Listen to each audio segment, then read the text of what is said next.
Chapter 728. Difficulties. Xianxia raised her head and looked at her serious expression. She actually felt like she wanted to rely on her.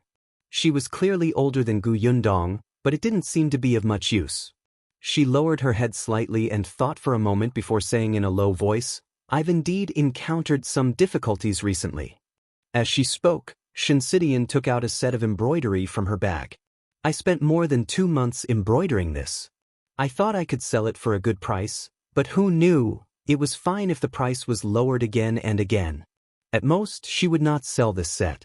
However, who knew that the cloth shop owners in the county city had communicated with each other and she could not sell her other embroidery work? Since that was the case, she went to town. However, the cloth shops in town were not very big. They wouldn't purchase her embroidery work and could only take on small things like handkerchiefs. If this continued, when would she be able to earn enough money to live alone outside? She couldn't possibly stay in the Gu family forever, right? Gu Yundong frowned. If she remembered correctly, most of the cloth shops in the county were run by the Peng family, right? To be able to unite several shops, it was most likely the shopkeeper of the Peng family. Peng Zhongfei was a scumbag himself, and his subordinates were not good people either. Gu Yundong could look for Peng Zhongfei, but she did not want to have anything to do with the Peng family. It was the same for Peng Zhongfei. After all, nothing good happened every time he saw her. Gu Yundong opened Xianxia's embroidery and her eyes lit up.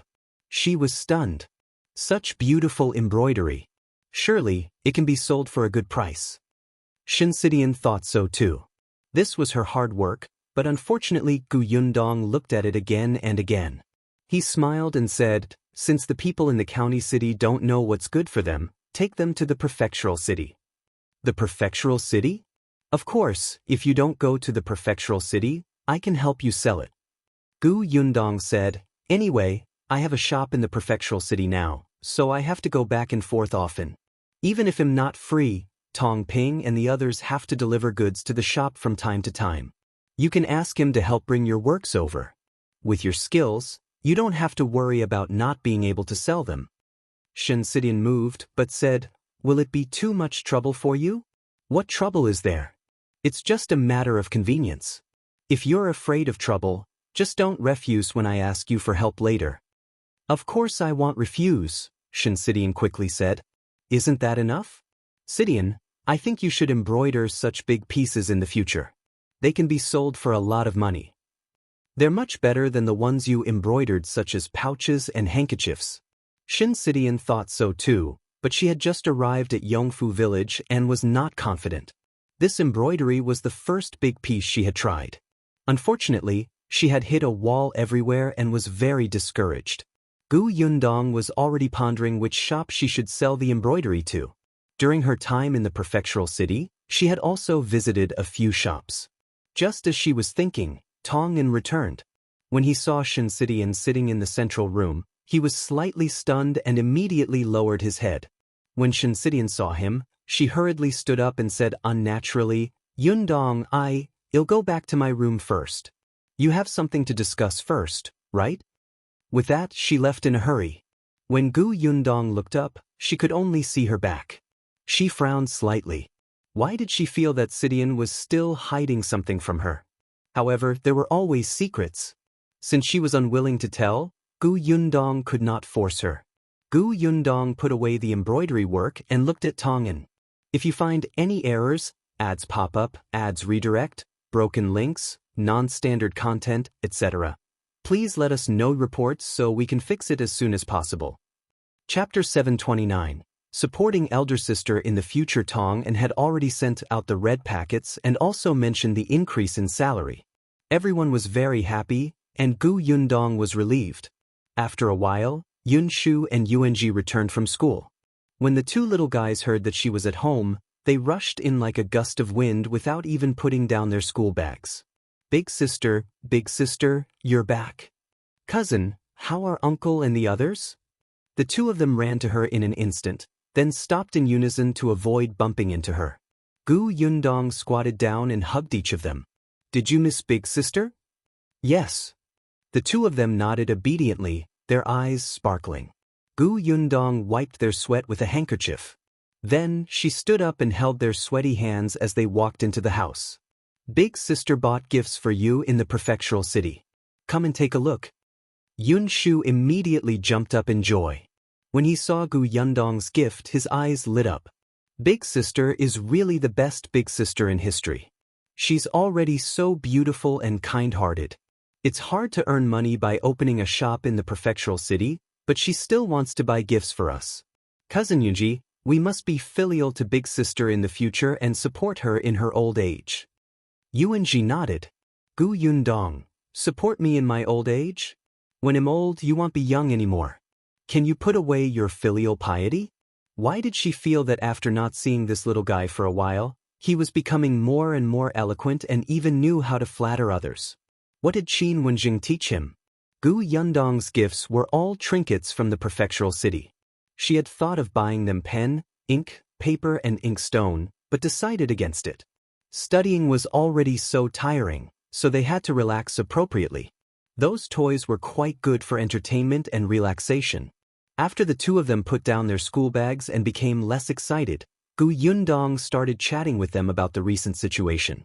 The two little fellows seemed to be very interested in how Gu Dajiang entered Tianhai Academy, so Gu Yundong told them the entire process as if she was telling a story.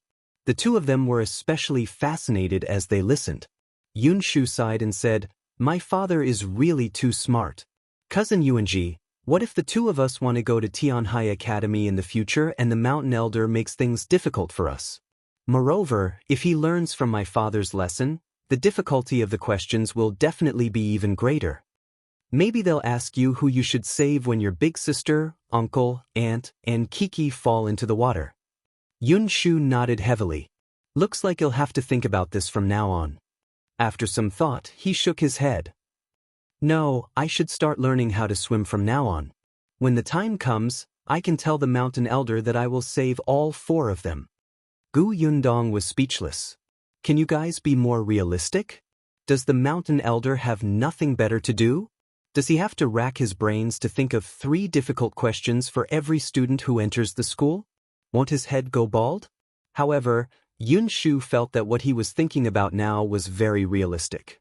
This was called taking precautions before anything happened. He had to consider all the possibilities. What if the mountain elder wanted to make things difficult for him even at the risk of going bald? After all, the man did not gain any advantage from his father and might want to make things difficult for the son. Gu Yundong actually felt that what he said made sense. Chapter 730. A carriage came to Yongfu village. Forget it, let's not care about him. Gu Yundong shook her head and saw Shao Qingyuan enter. He was here for dinner. Speaking of dinner, Gu Yundong suddenly thought of something. Gu Yundong called Yunxu and Yuanji, who were thinking about the problem. I heard that you've been going to the kitchen for the past 2 days to make your own food? Yunxu admitted it readily. Yes. Why did you go to the kitchen for no reason? Kiki's birthday is at the end of the month. Kiki likes to eat, so I thought that I would make something delicious for her. He was the older brother. Last time, he had an unforgettable birthday. It was Kiki's turn. He also wanted to give his sister a surprise birthday gift. Gu Yundong was stunned for a moment before he laughed. That's a good idea, but you're still young. You have to be careful. When you're in the kitchen, you have to be watched by the adults. She didn't object to the children entering the kitchen. Not to mention Yunxu, even Kiki had to do what she could. However, the prerequisite was that there were adults present. Otherwise, if there was danger, others would be caught off guard. Yunxu nodded vigorously. I know. I cherish myself very much. All right, elder sister, what birthday gift did you prepare for Kiki? You have to inform me first so that we won't give her the same gifts. It won't be heavy. Gu Yundong rubbed his little head and led him to the dining room for dinner. Big sister knows how to make a lot of things. They'll just cook something else. Gu Yong's birthday was at the end of this month, and Gu Yundong's birthday was next month. The two sisters were very close. Madame Yang's birthday was at the end of the year. Only Gu Dajiang's was in the first half of the family. Gu Yundong had already thought of Kiki's gift. The three of them walked to the dining room. Shao Qingyuan had already taken out the big black basket in the corner. Yunshu and Yuanji were stunned when they saw Big Black. Big Dog? Sister, why do we have a big dog? This is Big Black. Gu Yundong told them about Big Black. The way they looked at Big Black instantly changed. Big Black is a hero. We will definitely treat Big Black well in the future. Be good and eat first. With Gu Yundong around, the two little guys and Shao Qingyuan had a huge appetite. They only stopped after eating 2 big bowls. The next day was the day that Gu Yundong finally decided on the long-term workers. This time, she prepared to recruit 50 people. This way, the workshop would have 100 long-term workers. The workshop was also big enough to accommodate 100 people. There were still many applicants, even more than the last time. After all, there was a long time between the recruitments this time. Everyone in the surrounding villages knew how good the benefits of the Gu family workshop were. Especially those who had relatives and friends from Yongfu village. They spread the news one by one and were very popular. However, Tongyan had already selected 80 people beforehand. Gu Yundong only needed to choose 50 people from these 80 people. Half a day was enough. Gu Yundong quickly decided on the candidates. This time, there were many villagers who were far away. Fortunately, the workshop had already prepared accommodations for those who could not go home. After the recruitment was completed, the long-term workers went back to prepare. They came to work the next day. As soon as they arrived, the pressure on the workshop instantly decreased a lot. Tong Ping and the others no longer had their hands tied when transporting goods to the prefectural city, and they even collected carts of fruits. After finishing her work at the workshop, Gu Yundong was about to go to the county city to see Qin Wenjing when a carriage suddenly came from Yongfu village. The carriage stopped in front of Shao Qingyuan's courtyard door, and a noble young master got out. Chapter 731. Shao Qingyuan, you have no principles. Gu Yundong stood at the door and waited for Tong Shuitao to come over with the carriage. Hence, she immediately saw that person and immediately watched in surprise as he walked into Shao Qingyuan's courtyard. Shen Sidin, who was standing beside her, frowned slightly. Who is this? He even brought 2 guards with him. Don't tell me he's here to cause trouble for young Master Shao? Gu Yundong shook his head. No. She thought for a moment and said to Shen Sidin, tell Shuitao that we won't be going to the county for the time being. They'll go to the Shao family's house to take a look. Shen Sidin nodded and Gu Yundong strode towards the Shao family. The 2 guards guarding the Shao family's door immediately stopped her. Gu Yundong rolled his eyes. Your young master is a guest at someone else's house, and you want to stop the master? The 2 guards looked at each other. The master? Gu Yundong nodded. Just as she was about to shout, she saw Ah Mao run out. Miss, come in quickly. Gu Yundong glared at the 2 guards and went in. As she walked in, she asked Ah Mao, why is young Master Dai looking for Brother Shao? He said that he's here as a guest. He even planned to hunt in the mountains with young master. Hunting? Were all the young masters of the prefecture magistrates' families so free? They came all the way from the prefectural city to Yongfu village just to hunt in the mountains with Shao Qingyuan? Did she hear wrongly?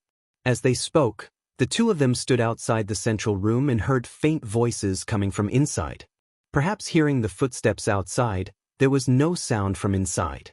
Then, Shao Qingyuan walked out. Why are you here? Didn't you say you were going to the county? I saw that young Master Dai was here, so I came over out of curiosity. Dai Wenhuo naturally knew her. When he heard this, he smiled. Miss Gu, how have you been?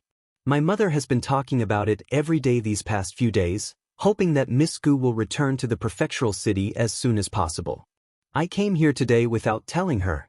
Otherwise, my mother might have come to look for Miss Gu. Young Master Dai, you must be joking. I heard that you're looking for Big Brother Shao to enter the deep mountains. That's right, Dai Wenhuo replied. Previously, I heard from young Master Liu that Shao Qingyuan often enters the mountains. Not only can he fight tigers, but entering the mountains is like entering the back orchard to him. Therefore, I wanted to ask him to enter the mountains to take a look. Miss Gu wouldn't refuse, right? Gu Yundong touched her chin. Deep into the mountains? David's last sentence was just a joke. Unexpectedly, she suddenly fell silent as if she was really thinking. Dai Wenhuo's mouth tightened. You're not really refusing, are you? Gu Yundong looked up and suddenly smiled. Why wouldn't I let you go deep into the mountains? But I'll go with you. David was speechless. Shao Qingyuan frowned. You want to go? Yeah. Shao Qingyuan frowned even more, clearly not agreeing. Wenhuo said, Miss Gu, this isn't too good, right? This time, we won't be able to come out in 5 to 6 days. It's especially tiring. You're a delicate lady. Not only will it be dangerous, but you'll also suffer a lot. Most importantly, she would be a burden. They were not going on an outing. Gu Yundong looked at Shao Qingyuan with a smile. The latter surrendered in a second and exhaled slightly. All right, let's go together. Wenhuo jerked his head around to stare at him in astonishment. You agree just like that? Aren't you being too unprincipled? Wenhuo's expression turned a little ugly. He wanted to say something, but Shao Qingyuan said, well, set off at 5 tomorrow morning. Chapter 732, Gu Yundong's mounting bag. Gu Yundong immediately nodded. Then I'll go back and prepare. I'll look for you tomorrow. After saying that, she hurriedly ran back to the Gu family. She was really preparing herself. She had entered the mountains before. The last time she encountered a wild boar, she was already at the edge of the mountains. However, this time, Wenhuo said that they would be gone for at least 5 to 6 days, so they had to walk inside even more. Therefore, she had prepared a lot of things. She had a spatial storage, so it wouldn't be a problem for her to bring a mobile RV over. Unfortunately, she had to restrain herself in front of so many people. She couldn't exaggerate. Therefore, she planned to make a hiking bag. Most of her things would be placed in her space. The hiking bag would be used as a cover. However, Gu Yundong's skills were limited, so she found a cloth from the room and asked Xianxia to stitch it up. She gestured the look of a hiking bag. Xianxia was an expert in this area, so she quickly got to work. Gu Yundong thought that she had to have a tent to live in the wild. Otherwise, it would be inconvenient to sleep at night. There were a few modern tents in her spatial storage, but they could not be used. After some thought, she took out the oilcloth and asked Madame Jiang to help sew a simple tent. Madame Jiang was pregnant now, and Gu Yundong did not allow her to do heavy and dirty work.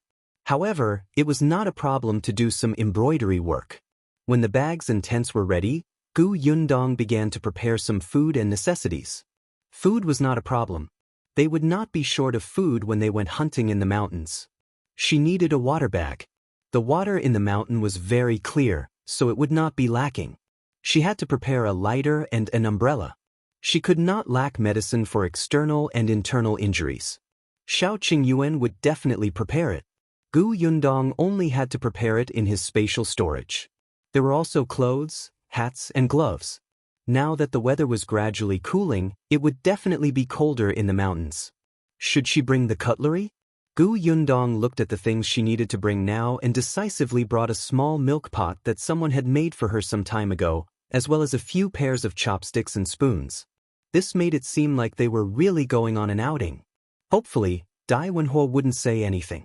If he was dissatisfied, she would not share these things with him. He would suffer. However, her guess was right. Wenhuo was indeed very unhappy. After Gu Yundong left, he walked up to Shao Qingyuan and asked, Are you really planning to bring her into the mountains? She's a woman and she's delicate. I'm afraid she'll complain that she's tired before we even enter the mountains. Are we going to send her back then? Shao Qingyuan glanced at her. Yundong is not an ordinary woman. This situation won't happen. Of course I know that she's not an ordinary woman. Otherwise, she wouldn't have opened such a big shop and made his parents trust her so much. But no matter how extraordinary she is, she's still a woman. There are many snakes, insects, rats, and ants in the mountains. She must be afraid, right? She's not afraid. Shao Qingyuan frowned. Yundong is skilled. Wenhuo could tell that in this person's eyes, his fiancée was a good person and would not have any problems. He felt that if he continued, Shao Qingyuan would probably be angry. He still felt that he should not bring Gu Yundong along, so after thinking about it, he simply changed his words. Alright, I know that Miss Gu is very awesome. It's not a problem for her to enter the deep mountains. But have you thought about it? There are 2 of us men, plus my 2 guards. There are 4 men and 1 woman. Isn't there a lot of inconveniences? Shao Qingyuan felt that it did make sense. Chapter 733. This is different from what we agreed. Wenhuo saw that his expression had softened and continued. Furthermore, we'll be gone for a few days this time. Miss Gu is very busy with her shop. This is delaying her matters, right? Also, although you and Miss Gu are engaged, you're not married after all. If her parents know that you brought her into the mountains, will they be angry and think that you're unreliable? What if there's a change in the marriage? Shao Qingyuan frowned even more. Wenhuo was very good at talking. Every word hit the nail on the head. After a long silence, Shao Qingyuan finally nodded. I'll persuade her not to go. Wenhuo heaved a huge sigh of relief. He had finally been persuaded. It was not in vain that he had tried so hard to persuade him. However, when Shao Qingyuan went to the Gu residence, he was told that Gu Yundong had gone to the county city. He thought that perhaps she was going to Gus to give some instructions, so he would wait for her to come back. Shao Qingyuan also had to prepare some things he needed to enter the mountain. However, he waited until the next morning when they were about to set off. It was not even 5 o'clock when Gu Yundong arrived at the Shao residence with a huge hiking bag and a thin and strange walking stick. Gu Yundong wanted to get Shao Qingyuan a hiking bag, but time was limited. She was already in a hurry to make one, so she could only give up. The moment she entered the Shao family, she saw Shao Qingyuan tying a bag. Shao Qingyuan also saw her. She was wearing men's clothes and her hair was tied into a ponytail. The cuffs on her arms and ankles were tightly tied. She looked clean and valiant. Shao Qingyuan couldn't move his eyes away. Gu Yundong walked forward and placed the huge hiking bag on the table. She said, "Look, I prepared this. I asked Sidian to sew it for me yesterday. The spatial storage inside is huge and can hold a lot of things. See if I have everything. Do you need me to bring anything else?" She seemed to be looking forward to it. "Don't bring what I have. It's tiring to carry the same stuff." Wenhuo, who was leaning against the door not far away, was stunned when he saw the huge backpack. Did this girl really think that they were going on an outing? With such a bag, she would probably not be able to carry it before she reached the foot of the mountain, right? He reckoned that she would have to let Shao Qingyuan carry this bag. Suddenly, he felt that Miss Gu was such a worrisome woman. Fortunately, he had already persuaded Shao Qingyuan yesterday not to let her follow. Wenhuo waited for Shao Qingyuan to refuse, but he did not expect that after seeing Gu Yundong's excited expression and the carefully prepared backpack, Shao Qingyuan would immediately nod and say, "It's very complete. This bag is so big. Let me carry it." David? Did he hear wrongly? What did Shao Qingyuan say just now? Did he really speak? Wenhuo took a deep breath and felt a pain in his heart. So Shao Qingyuan was such an unreliable person? The 2 people who were talking in the central room acted as if they did not see him at all and continued talking. "No need. This backpack looks big, but it's actually very light. Do you see the strap? It's several layers, which can reduce the pressure. It's very easy. Why don't you give it a try?" As she spoke, she closed the backpack, but her hand was still inside. She put some important things into her space and put the strap on Shao Qingyuan's shoulder. "It's very light, right?" Shao Qingyuan was surprised. It really didn't weigh much. It felt as light as a layer of skin. Chapter 734. Morning Temper. Gu Yundong took the backpack down. "Why don't you carry this? I'll bring you a bag. Why don't you carry the bag and I'll carry the backpack?" Shao Qingyuan was helpless. His bag was much heavier than her bag, which looked especially heavy and full. Naturally, he wouldn't switch with her. Only then was Gu Yundong satisfied. She carried her bag and turned to look at the constipated Wenhuo. "Young Master Dai, do you have any more problems?" Wenhuo looked at Shao Qingyuan and chuckled. He gritted his teeth and said, "No problem." Then he turned around and led the 2 guards away. Gu Yundong looked at his back suspiciously and turned to ask Shao Qingyuan, "What's wrong with him?" "Maybe he woke up too early today," he replied without changing his expression. Gu Yundong was enlightened. So this guy had a morning temper? Shaking her head, Gu Yundong carried her backpack and left with Shao Qingyuan. The group quickly arrived at the foot of the mountain. It was still early, and the dew was very heavy. However, there were already many villagers working in the fields not far away. They did not say anything when they saw Shao Qingyuan and the others enter the mountain. Gu Yundong was dressed in men's clothes. They could not see who she was from afar. After they entered the mountain and there was no one around, Shao Qingyuan reached out and held Gu Yundong's hand as they walked forward. Wenhuo, who was following behind, snorted coldly. He had said that bringing a woman was a burden. Unexpectedly, even though Brother Shao looked smart and bold, he could not overcome the challenge of beauties and allowed his fiancée to fool around. No one spoke along the way. Gu Yundong was holding Shao Qingyuan's hand with one hand and leaning on her walking stick with the other. There was nothing much in the backpack on her back, but she walked easily. After half a day, the few of them had already entered the deep mountains. The weather gradually became hot, and the road became much more difficult to walk. Wenhuo looked at Gu Yundong, who was still walking casually, and could not help but be surprised. He did not expect her to remain silent until now. She did not even drink any water. On the other hand, although he had a strong physique and good skills, he did not have many chances to enter the mountain. At most, he would accompany his grandmother and mother to the temple on the outskirts of the city, where he had to climb the mountain occasionally. However, there were steps on the mountain. Compared to the steep mountain path that was overgrown with grass, it was worlds apart. Although Wenhuo did not feel tired, it was indeed a little strenuous to walk. Moreover, he did not have any baggage on him. He was the young master, so he naturally had the two guards carrying his things. At noon, Shao Qingyuan saw a slightly flat spot near the pool and finally said, "Let's rest and eat before moving on." Wenhuo agreed, and the others naturally had no objections. Shao Qingyuan placed the bag on his back on the ground and found a rock for Gu Yundong to sit on. "They'll go hunt 2 pheasants. Wait for me here." "Okay." Wenhuo quickly said, "Let Yi and Dajiang go." His 2 guards immediately stood up, but Shao Qingyuan said, "No need. I'm familiar with this place. They'll be back soon." With that, he carried his bow and arrow and ran out agilely. Wenhuo still gave Yi a look, and the latter quickly followed. Gu Yundong looked at him with a faint smile. After half a day, she could tell that Wenhuo had a problem with her following them into the mountains. However, it didn't matter. She squatted down and opened her backpack. Then she took out the small milk pot and washed it in the water. David was speechless. Chapter 735. Sharp Contrast Pot? She actually brought a pot? Did she really think that she was here for an outing?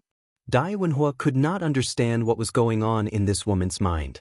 However, Gu Yundong had already started to look for rocks to build a small stove. Wenhuo frowned. At the same time, the other guard, Dajiang, felt that it was not good to let a girl do things, so he whispered, "Young master, you'll go nearby to pick up some firewood." "Okay, go ahead." Dajiang did not walk far either. He was within sight and could come over if anything happened. After Dajiang left, Wenhuo finally could not take it anymore and walked towards Gu Yundong. His tone was still rather gentle. "Miss Gu, it's not good to go hunting in the mountains with a pot, right? How can it not be good? It's convenient to cook." As she spoke, she took out a seasoning bottle from her backpack. Wenhuo's mouth twitched. "We went into the mountains to hunt. We're not that particular about food." "You can't say that. Although we're on the mountain and there are limited conditions in all aspects, we have to give ourselves the best treatment we can, right? It won't delay things even if we bring the pot. We can eat some vegetables and rice occasionally after we eat too much roasted meat. This time, we'll be on the mountain for a few days." When Wenhuo heard about the rice, he wondered if she had brought the rice with her. Sure enough, Gu Yundong took out a small bag of rice. It was not much, but she could still eat a few meals with some water and porridge. Wenhuo was suddenly at a loss for words. He felt a little irritated. "You sure know how to enjoy yourself. So young Master Dai came to the mountains to suffer?" Gu Yundong was surprised. "In that case, you'll put less rice. Coincidentally, this pot isn't very big." It was enough for her and Shao Qingyuan to eat. She was indeed as good as her word. Wenhuo almost fell back in anger. Forget it. He did not want to waste any more time. He returned to the rock he was sitting on and took 2 sips of water from the water bag. He did not want to talk to Gu Yundong anymore. Not long after, Dajiang found a lot of dry firewood. Gu Yundong didn't use the firewood. She found a few large pieces of dry wood, lit a fire at the bottom, and covered it with a lid. She let the small milk pot boil. Then she found 2 wild vegetables beside her. After washing them, she placed them on the oilcloth and cut them into pieces. When Shao Qingyuan and Daoist returned with 2 pheasants each, Gu Yundong had already prepared everything. There was even a fragrance coming out of the milk pot. Shao Qingyuan was a little surprised. "You're cooking porridge?"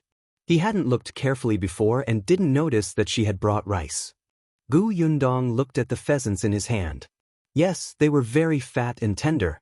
She wanted to take them, but Shao Qingyuan didn't let her. "I'll handle it."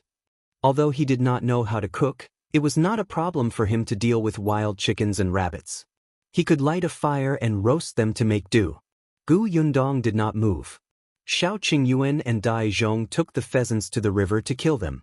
After a while, they cut open the pheasants and skewered them to roast. Wenhuo only let out a sigh of relief when he smelled the roasted chicken. He quickly sprinkled the seasoning on it. His 2 guards took out a few pancakes from their bags. They were made by the old woman from the Shao family before they went out this morning. There were a lot. The pancakes were dry and could last for 2 days. Wenhuo watched as Gu Yundong took out 2 small wooden bowls and filled them with hot vegetable porridge.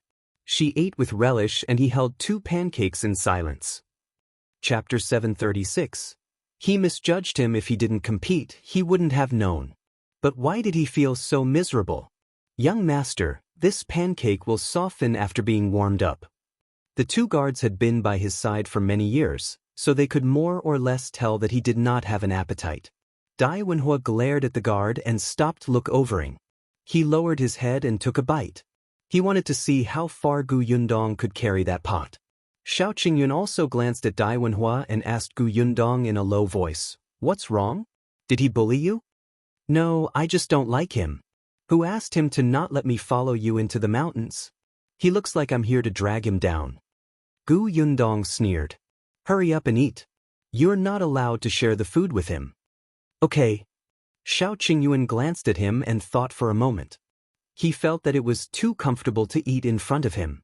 Therefore, he held the small wooden bowl and silently turned around with his back facing him.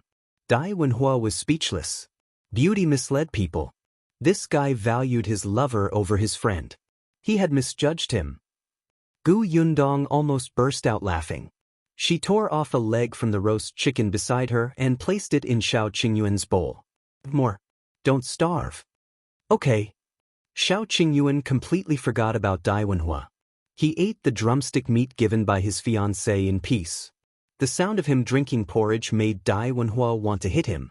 The pancake in his hand became even more tasteless.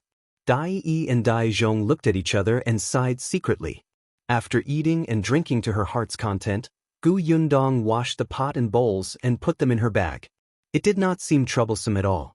Shao Qingyuan extinguished the fire until there were no more sparks.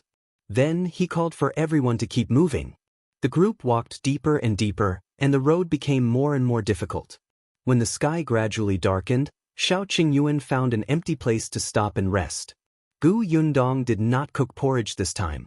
She took out the pancake that Shao Qingyuan had placed in the bag and roasted it. Then, she cut the remaining half of the roasted chicken into small pieces and stuffed them into the pancake. Then, she took the wild vegetables, mushrooms, and chicken bones to cook a small pot of bone soup. Yes, the chicken pancake with soup was simply delicious. It was too enjoyable. Wenhuo was speechless. Was this woman specially trying to anger him? As expected, she was very good at food. Otherwise, she wouldn't have been able to open a food shop. He continued to nibble on the dry pancake, but Daoist was quick-witted. He imitated Gu Yundong and stuffed chicken into the pancake. This way, it was much more delicious, but without soup, it felt boring after 2 bites. Shao Qingyuan silently turned his head and continued to turn his back to them. After dinner, Wenhuo began to set up his tent. His tent was the kind of simple tent used for marching. It was very sturdy and durable. He wanted to see what Gu Yundong would do at night. She was capable of cooking and had enjoyed it for the entire day, but the most difficult thing was to sleep at night, right? Wenhuo knew that Shao Qingyuan basically spent the night on trees when he went deep into the mountains. However, the trip this time would be long, so he also prepared a tent. Still, Wenhuo had seen it last night. Shao Qingyuan's tent was actually just a layer of cloth. It was barely able to block the wind. Wenhuo didn't say anything at that time, but he thought that it would be fine if Shao Qingyuan stayed in his tent. But now, thinking of how he valued his lover over his friend, Wenhuo decided to forget it and let the man suffer on his own. Chapter 737. He's Liu Xiahui? Wenhuo did not say anything. When the tent was set up, he looked at the two of them coldly. Gu Yundong put down her hiking bag and took out a bag. David frowned and looked over. It was actually oilcloth? Gu Yundong shook it open and asked Shao Qingyuan to help support it. Then she took out a pile of rivets and found a rock to knock on. She acted skillfully, orderly, and quickly. Not long after, a round tent that looked like it was airtight and sturdy was set up. Gu Yundong unbuttoned the tent and entered to take a look. Yes, it was too wet to sleep like this. Although there was a layer of oilcloth underneath and a pile of grass under the oilcloth, it was still a little cold. She did have a damp-proof pad, but unfortunately, it couldn't be used here. Until Shao Qingyuan opened his bag and took out a piece of leather to lay on it. Gu Yundong immediately laughed. "You're so thoughtful. It's getting late. Just go in and rest." With that, he raised his tent that could not be simpler than a layer of cloth. The corners of Gu Yundong's mouth twitched. He put away the tent. "This tent is big enough. You can sleep in here too." Wenhuo, who had quietly walked over to take a look at Gu Yundong's strange tent, heard this and spat out a mouthful of water. Gu Yundong gave him a disdainful look. "Don't make a fuss. You have to do what's convenient when you're outside, understand? This was nothing convenient, right?" Gu Yundong ignored him and turned to look at Shao Qingyuan. However, she saw that he was stunned and did not move. She could tell that he was nervous when she saw him swallowing uncomfortably. Shao Qingyuan thought about it very much. He felt that he should stay in the same tent as Yundong. In the end, he still had to consider her reputation. There were not only the two of them here, but also Wenhuo, a young master who had been influenced by rules and etiquette since he was young. So he still shook his head, but Gu Yundong said, "I only feel safe when you live there. Otherwise, I won't be able to sleep at night." Shao Qingyuan immediately nodded. "Okay, I'll protect you." "Forget it. What rules and etiquette? If Wenhuo dared to go out and spout nonsense, he would kill him." Wenhuo felt the death threat that Shao Qingyuan threw over and almost spat out a mouthful of blood. They could not be friends anymore. After leaving the mountains, it was better not to interact with each other. He did not have such friends. Shao Qingyuan put away his pile of rags and went straight into Gu Yundong's tent. However, the moment he entered, there were only the two of them left in the small space. His nose was filled with her scent, and Shao Qingyuan's body stiffened uncontrollably. Gu Yundong became nervous when she saw him buttoning up the tent. Damn it, she had overestimated herself. Now, the blood in her body began to gurgle and surge. Her hands and feet were stiff. It was Shao Qingyuan. He secretly heaved a sigh of relief and said, "It's getting late. You should sleep." Gu Yundong slowly lay down. With his back facing Shao Qingyuan, his breathing became lighter. It was terrifyingly quiet in the tent. Wenhuo leaned over, but she did not hear a single sound. Could it be that his brother is Liu Xiahui? "What nonsense are you thinking?" Wenhuo went into his tent. Dajiang was on night watch today. He went straight up the tree and quietly watched the movements below. Chapter 738. Tacit Understanding. The night passed uneventfully. When Gu Yundong woke up, he saw Shao Qingyuan sleeping a meter away from him. His entire body was well behaved. His eyes were closed and his breathing was calm. It was not the first time Gu Yundong had seen him sleeping, but now that he was lying not far from her, she had a very different feeling. The first thing she saw when she woke up was him. She could be in a good mood for the entire day. Gu Yundong could not help but smile as she slowly sat up. However, no matter how gently she moved, Shao Qingyuan still opened his eyes instantly. There was a moment of confusion in his eyes, but he quickly regained his senses. "You're awake." He had just woken up and his voice was a little hoarse. However, Shao Qingyuan looked at her with a burning gaze. He subconsciously reached out and pulled her into his arms. He had wanted to do so last night, but he was afraid that he could not control his impulses so late at night. Shao Qingyuan suddenly coughed lightly and immediately let go of her. "Wait here for a while. I'll get water for you to wash up." With that, he turned around and left the tent, looking a little disheveled. Yundong was stunned for a moment before she suddenly laughed out loud. Did he not know that it was easy to be impulsive in the morning? She stretched her back and packed her things. After tidying up, the few of them set off again. However, although they said that they were going into the mountains to hunt, in fact, everyone was distracted. Shao Qingyuan didn't care much about the prey. Before he came out, he had brought a small basket that was hanging on his waist. Along the way, he had been looking for precious and rare herbs. Wenhuo said that he was here to kill big guys, so he pretended not to see any roe deer, wild boar, deer, or sheep on the way. At most, Dajiang and Dai would hunt wild chickens and hares to fill their stomachs. But Yundong still noticed that Wenhuo seemed to be looking for something. What was he looking for? Yundong did not ask and pretended not to know. On the third day, the group stood at a fork in the road. When Shao Qingyuan asked which way they were going, Wenhuo asked him, "Have you explored both roads?"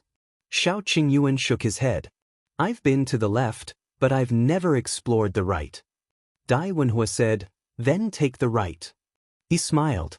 There might be something good. Shao Qingyuan had no objections.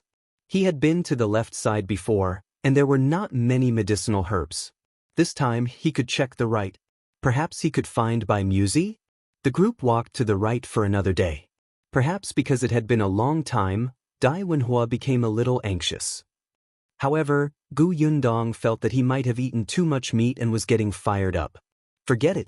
For the sake of his mother, Yundong still gave him a portion of porridge when she cooked again. Otherwise, what if he went back another day to complain? She would be so embarrassed about Madame Dai. However, at night, she told Shao Qingyuan about Wenhuo. "He must have something to do in the mountains and asked you to lead the way." "Yes, I know." Shao Qingyuan nodded. "But since he didn't say, there's no need for us to ask. We're just leading the way. Everyone has a tacit understanding." He had already seen it. Someone who really wanted to go hunting in the mountains should not have such a reaction. After a pause, Shao Qingyuan continued, "Do you still remember that Qin Wenjing was looking for me?" Yundong was stunned. Why was it related to Qin Wenjing again? She frowned and thought for a moment. A moment later, she suddenly remembered. "You mean the last time he asked you to talk alone?" Chapter 739. Pretend not to know. Shao Qingyuan nodded. "Qin Wenjing asked me about some things in the mountains. This time, Wenhuo asked me to bring him into the mountains. Perhaps there's something in the mountains we don't know." Yundong gritted his teeth. "Qin Wenjing is in cahoots with Wenhuo. This goddamn guy promised not to drag us into his mess. As expected, he didn't do it. I guess there's no other way." Shao Qingyuan felt that no matter if it was Qin Wenjing or Wenhuo, they were doing their best to not let them get involved in these matters. But there were some things that could not be avoided. Yundong snorted and did not say anything. Qin Wenjing and Wenhuo were both the emperor's men. What they wanted to do was naturally what the current emperor wanted to do. Yundong thought that the emperor was a wise ruler and had done her favors. If she could help without implicating herself, she would help. Shao Qingyuan looked at her unhappy expression and smiled. She said that she wanted to draw a line, but with her current relationship with Qin Wenjing, how could she draw a line? She treated Qin Wenjing as a friend, so she naturally wouldn't stand by and do nothing. Since he had said so, Yundong continued to pretend that she did not know Wenhuo's motive. The next day, they continued walking. Shao Qingyuan was familiar with the roads in the mountains. He knew that Wenhuo might be looking for something, so he deliberately avoided the traces of those large beasts. On the fifth day after they entered the mountains, Shao Qingyuan discovered traces of a bear. He led his men in the opposite direction. However, since Wenhuo was looking for something, he naturally paid special attention to all kinds of traces. He also saw the footprints of the bears, but at the same time he also saw traces similar to humans entering and leaving. Delight appeared on Wenhuo's face, but he did not want to implicate Shao Qingyuan, especially with Yundong around. Therefore he continued to walk forward and asked Dajiang to investigate. Dajiang used the excuse of hunting rabbits to run away. Yundong and Shao Qingyuan did not expose him, but they slowed down. Before noon, they stopped to eat. Yundong no longer had any rice. She did not bring much. There was still some dried meat and some wild vegetable soup. Just as she was scooping a bowl of soup for each of them, a banging sound suddenly came from not far away. The few of them quickly stood up and picked up their weapons. Yundong could only pour away the wild vegetable soup. He stuffed the hot pot into the oil bag and put it in his backpack. At the same time, she stored it in her spatial storage. Soon, the sound got closer and closer. After a while, Dajiang ran over in a sorry state. As he ran, he turned around and said, "Run." "What happened?" "Pythons, 2 pythons are coming this way." 2. The few of them quickly packed up and prepared to leave. However, the 2 pythons moved very quickly and arrived in front of him in a short while. Moreover, they looked very agile. They instantly wrapped around a big tree at the side and swooped towards them with their mouths wide open. Yundong quickly jumped up and dodged to the side. The crossbow in her hand shot out with a whoosh. At the same time, Shao Qingyuan aimed his bow at the same python. Wenhuo and the other 2 dealt with the other one, but he was very surprised. At this time, the pythons should be hibernating. Even if they weren't hibernating, they shouldn't be so agile. Chapter 740, Wenhuo grabs Yundong and runs away. Dajiang pointed at the stomach of one of the pythons. It was bulging and looked like there was something inside. Wenhuo suddenly remembered the traces of people passing by on the ground and immediately understood. Someone must have disturbed these 2 pythons, and they were swallowed? Wenhuo frowned. How long have they been swallowed? She wondered if they could be saved. Dajiang shook his head. From the looks of it, it's been a few hours. There's no hope. Wenhuo did not ask further and began to focus on dealing with the pythons in front of him. They were all skilled people and had sharp weapons in their hands. It was not difficult to kill the pythons. Therefore, not long after, the pythons could not defeat their encirclement and fell to the ground with a bang. The other one suddenly went crazy. Its tail wrapped around the tree and its head began to hit the other trees crazily. Yundong quickly dodged to the side to prevent the branches from hitting her. Unexpectedly, just as she dodged, she bumped into Wenhuo, who was walking over. Just as she was about to curse him for getting in her way, something suddenly fell in front of her. Yundong's expression changed slightly and her pupils constricted. Wenhuo screamed, "Run!" Then she subconsciously grabbed Yundong's wrist and ran forward. Yundong was speechless. Shao Qingyuan hurriedly chased after him. "Yundong!" Yundong did not even have time to respond. At this critical moment, Wenhuo, this lunatic, was extraordinarily fast. She did not even have the time to stop when she was dragged forward. She could only hear Shao Qingyuan's cries and buzzing. The sound was so stimulating that it made one's scalp tingle. She inadvertently glanced at her head and was shocked by the huge hornets behind her. Wasn't this too much? Hearing the buzzing sound getting closer and closer, Wenhuo sped up. Yundong was caught off guard and fell forward. However, before she could fall, Shao Qingyuan, who had rushed up from behind, had already picked her up and carried her on his shoulder before running forward. Yundong was speechless. She lay on Shao Qingyuan's shoulder with a look of despair. In the end, she dug into her pocket and took out 2 masks. She put one on her face. Then, she turned around with great effort and put it on Shao Qingyuan. After running for an unknown period of time, the buzzing sound behind them finally became softer and softer. In the end, they could no longer hear it. Only then did they slowly exhale and stop. The situation was urgent just now, so Shao Qingyuan did not think too much about it. He only wanted to catch up to Yundong as soon as possible. Only then did he realize that he should not have run like this. He squatted down to check on Gu Yundong. "Are you all right?" Gu Yundong was fine, but she felt uncomfortable from the bumps. This was a mountain road. She had already tried her best to control herself when she was carried like this on the mountain road without vomiting. Gu Yundong did not want to speak. She sat on a rock at the side and gently rubbed her stomach. She took out some preserved sour fruit and stuffed it into his mouth. Shao Qingyuan took out a water bag and fed her 2 mouthfuls. Then he went to see Wenhuo and the other 2. Wenhuo was fine, but Dajiang, who was at the back, had been stung in 2 places. His situation was not good now. His face was swollen and painful, accompanied by dizziness. He could not stand steadily. Shao Qingyuan quickly walked over. "Let him sit down first. I'll help him squeeze the venom out first." He asked Gu Yundong for vinegar and asked Dai to apply it on him. Then, he said, "I'll go nearby to look for the purple flower earth ding." After saying that, he stood up. However, just as he raised his head to look around, he frowned. Chapter 741. Alone they were lost. Shao Qingyuan pursed his lips. He wasn't afraid of getting lost. If he was given more time, he could still find his way. However, Dajiang had been stung by the hornets. He definitely could not stay in the deep mountains anymore. He had to get out as soon as possible. As Shao Qingyuan found the purple flower earth ding and crushed it for Dajiang to ease the pain, he lowered his eyes and thought about leaving the mountain. Wenhuo had no intention of continuing to search. He came over to discuss with Shao Qingyuan.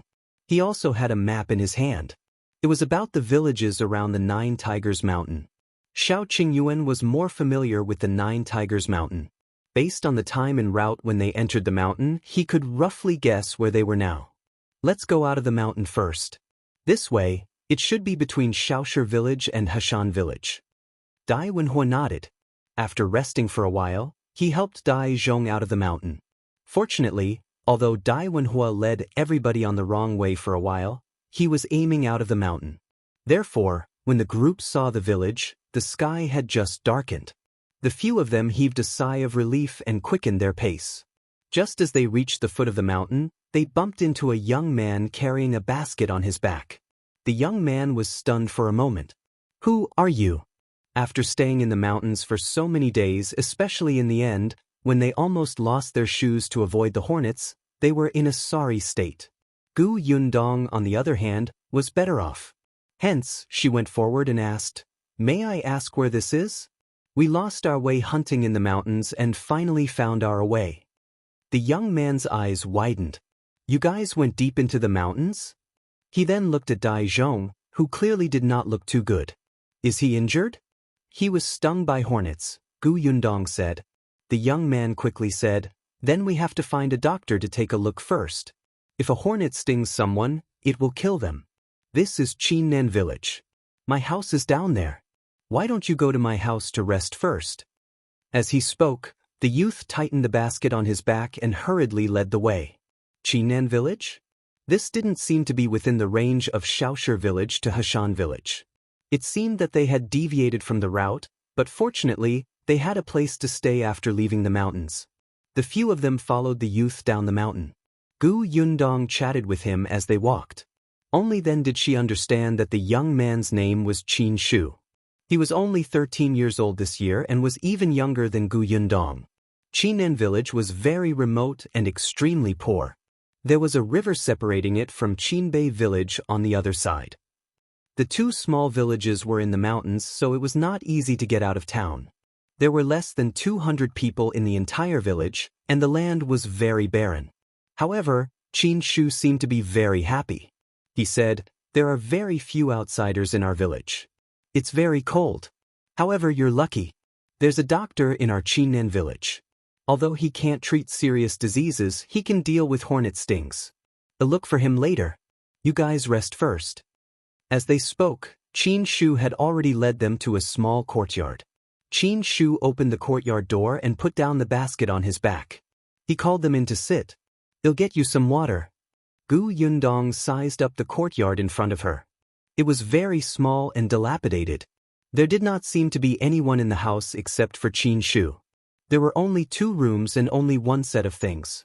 Gu Yundong and Shao Qingyuan looked at each other and quickly understood that this youth was alone. Chapter 742. Qin Shu poured some water and told them to sit for a while he went out to look for the doctor. Dai followed him. Not long after, a doctor limped over. Actually, Dajiang was much better. Shao Qingyuan had treated him in time and used the right medicine. He was no longer dizzy, but his skin was still swollen and uncomfortable. The doctor checked and only said that it was nothing serious. He told him to rest well, then took 2 copper coins and left. Qin Shu was very happy. He let them sit down first and went to the kitchen to make dinner. Dai then explained what he had seen on the way to invite the doctor. It was indeed as Qin Shu had said. This place was surrounded by mountains on all sides, and there was only one road out of the village. It was bumpy and difficult to walk. There was still a long way to go on the main road outside. No wonder there were no outsiders. This place belongs to Shuanghu County. It takes nearly 6 hours to get to the nearest Anbei town, and it's even further to the county city. Moreover, this village doesn't have a carriage. We can't buy one even if we want to. When Qin Shu came over, he happened to hear this. He said, "Our village doesn't have a carriage, but the village chief has an ox cart. After dinner, he'll help you borrow it." Okay. Qin Shu was still very happy to be able to help them. He was also talkative. When they were eating, he asked them curiously where they came from, what the prefectural city outside was like, if they had been to the capital or seen any big shots. He had many questions, and the yearning he revealed made Gu Yundong think of Yunxu. When she was still in Gu village, Yunxia's eyes were filled with desire and curiosity for the outside world. Therefore, she would answer Qin Shu whenever she could. Qin Shu was indeed satisfied. After dinner, he brought the few of them to the village chief's house. Gu Yundong already knew that Qin Shu had lost his parents when he was young. His father had passed away long ago and his mother had remarried. It was said that she had left Qingyuan village and gone outside. No one knew where she was now. Perhaps, this was also one of the reasons why Qin Shu was curious about the outside world. Qin Shu grew up eating from hundreds of families. As he was also a member of the Qin family, the village chief took good care of him. The village chief already knew that Qin Shu had brought a few lost strangers from the depths of the mountains. The village was only so big, so everyone knew about the slightest accident. Compared to Qin Shu's pure enthusiasm, the village chief was clearly much more cautious. He sized up the 3 people standing in front of him. Although they were all wearing rough clothes, it was not difficult to tell that these 3 people were people who lived extremely well. Wenhuo, in particular, was much more distinguished than the young masters of the rich families he had seen in the county city. As the village chief watched, he felt uncomfortable. He shifted his body slightly to control the urge to stand up and give up his seat to them. He coughed lightly and asked, "You want to borrow the ox cart to go to the county city?" "Yes." It was Wenhuo who spoke.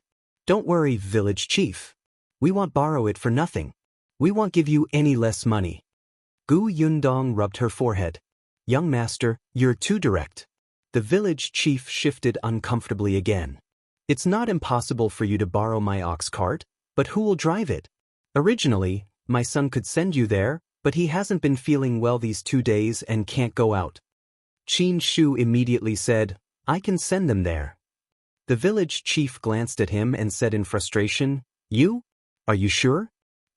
Chapter 743. She likes this place. Qin Shu met the village chief's gaze and suddenly realized something. He immediately lowered his head silently and did not speak. Indeed, the next moment, the village chief said speechlessly, "You haven't even been to the county city. How can you send them there? You may be unable to find your way back by then." Qin Shu scratched his head, feeling a little troubled. After a while, he turned around and asked Gu Yundong, "I've never been to the county city, but I've been to town. Can I send you to town? There are carriages in town too. You can buy one." "Sure." Qin Shu's eyes lit up and he suddenly turned to look at the village chief. "Village chief, she said that it's okay." The village chief was speechless for a long time. He sighed and said, "All right, you can send them off." Qin Shu happily went to the backyard to fetch the ox cart, leaving Wenhuo to discuss the price of renting the ox cart with the village chief. In the end, he gave them 1 tael of silver and the village chief sent them out. Actually, Yundong had also thought about not borrowing an ox cart. It was just walking. It was not like she had never walked before. However, she did not know if Dajiang would be able to completely recover tomorrow. Moreover, Qingyuan felt that if the conditions allowed it, he still wanted Yundong to walk less. Fortunately, Dajiang was much better when the group set off early the next morning. Other than his slightly swollen face, there was nothing uncomfortable about him. He was not even willing to take the ox cart and insisted on walking by himself. It was Wenhuo who shouted at him. Yundong was the last to leave the Qin family's courtyard. When no one was paying attention, she placed 2 bags of rice and flour into the rice jar in the kitchen. They were all taken out from her spatial storage. With the hiking bag as a cover, Qin Shu would only think that she had taken it out of her bag. The Qin family's conditions were really not good. The 5 of them ate at his house twice and finished the last bit of flour. This child was too generous. Seeing that they were all grown men, he gave them a lot. As he only took out coarse grain buns, he felt very embarrassed. Fortunately, there were no outsiders in this village. Otherwise, this kid would probably be robbed. However, it could be seen that although there were not many people in Qingyuan village, their relationship was very harmonious. Otherwise, Qin Shu, who had no parents since he was young, would not have developed such a personality. He had probably received the care and help of the villagers since he was young and was filled with gratitude. Moreover, she heard a neighbor quietly come over and asked Qin Shu if there was enough food at home. After putting down the rice and flour, Yundong came out with the hiking bag. The ox cart was already set up, but there were too many people. It was impossible for everyone to sit on it. Yundong was a woman, so Qingyuan was the first to help her up. In addition to Dajiang, there were only 2 people in the carriage. Even Qin Shu could not sit. The farmers cherished the ox very much. If it was not necessary, they could not bear for it to suffer. If it were not for the injured and the woman among them, Qin Shu would not have helped to borrow the ox cart from the village chief's house.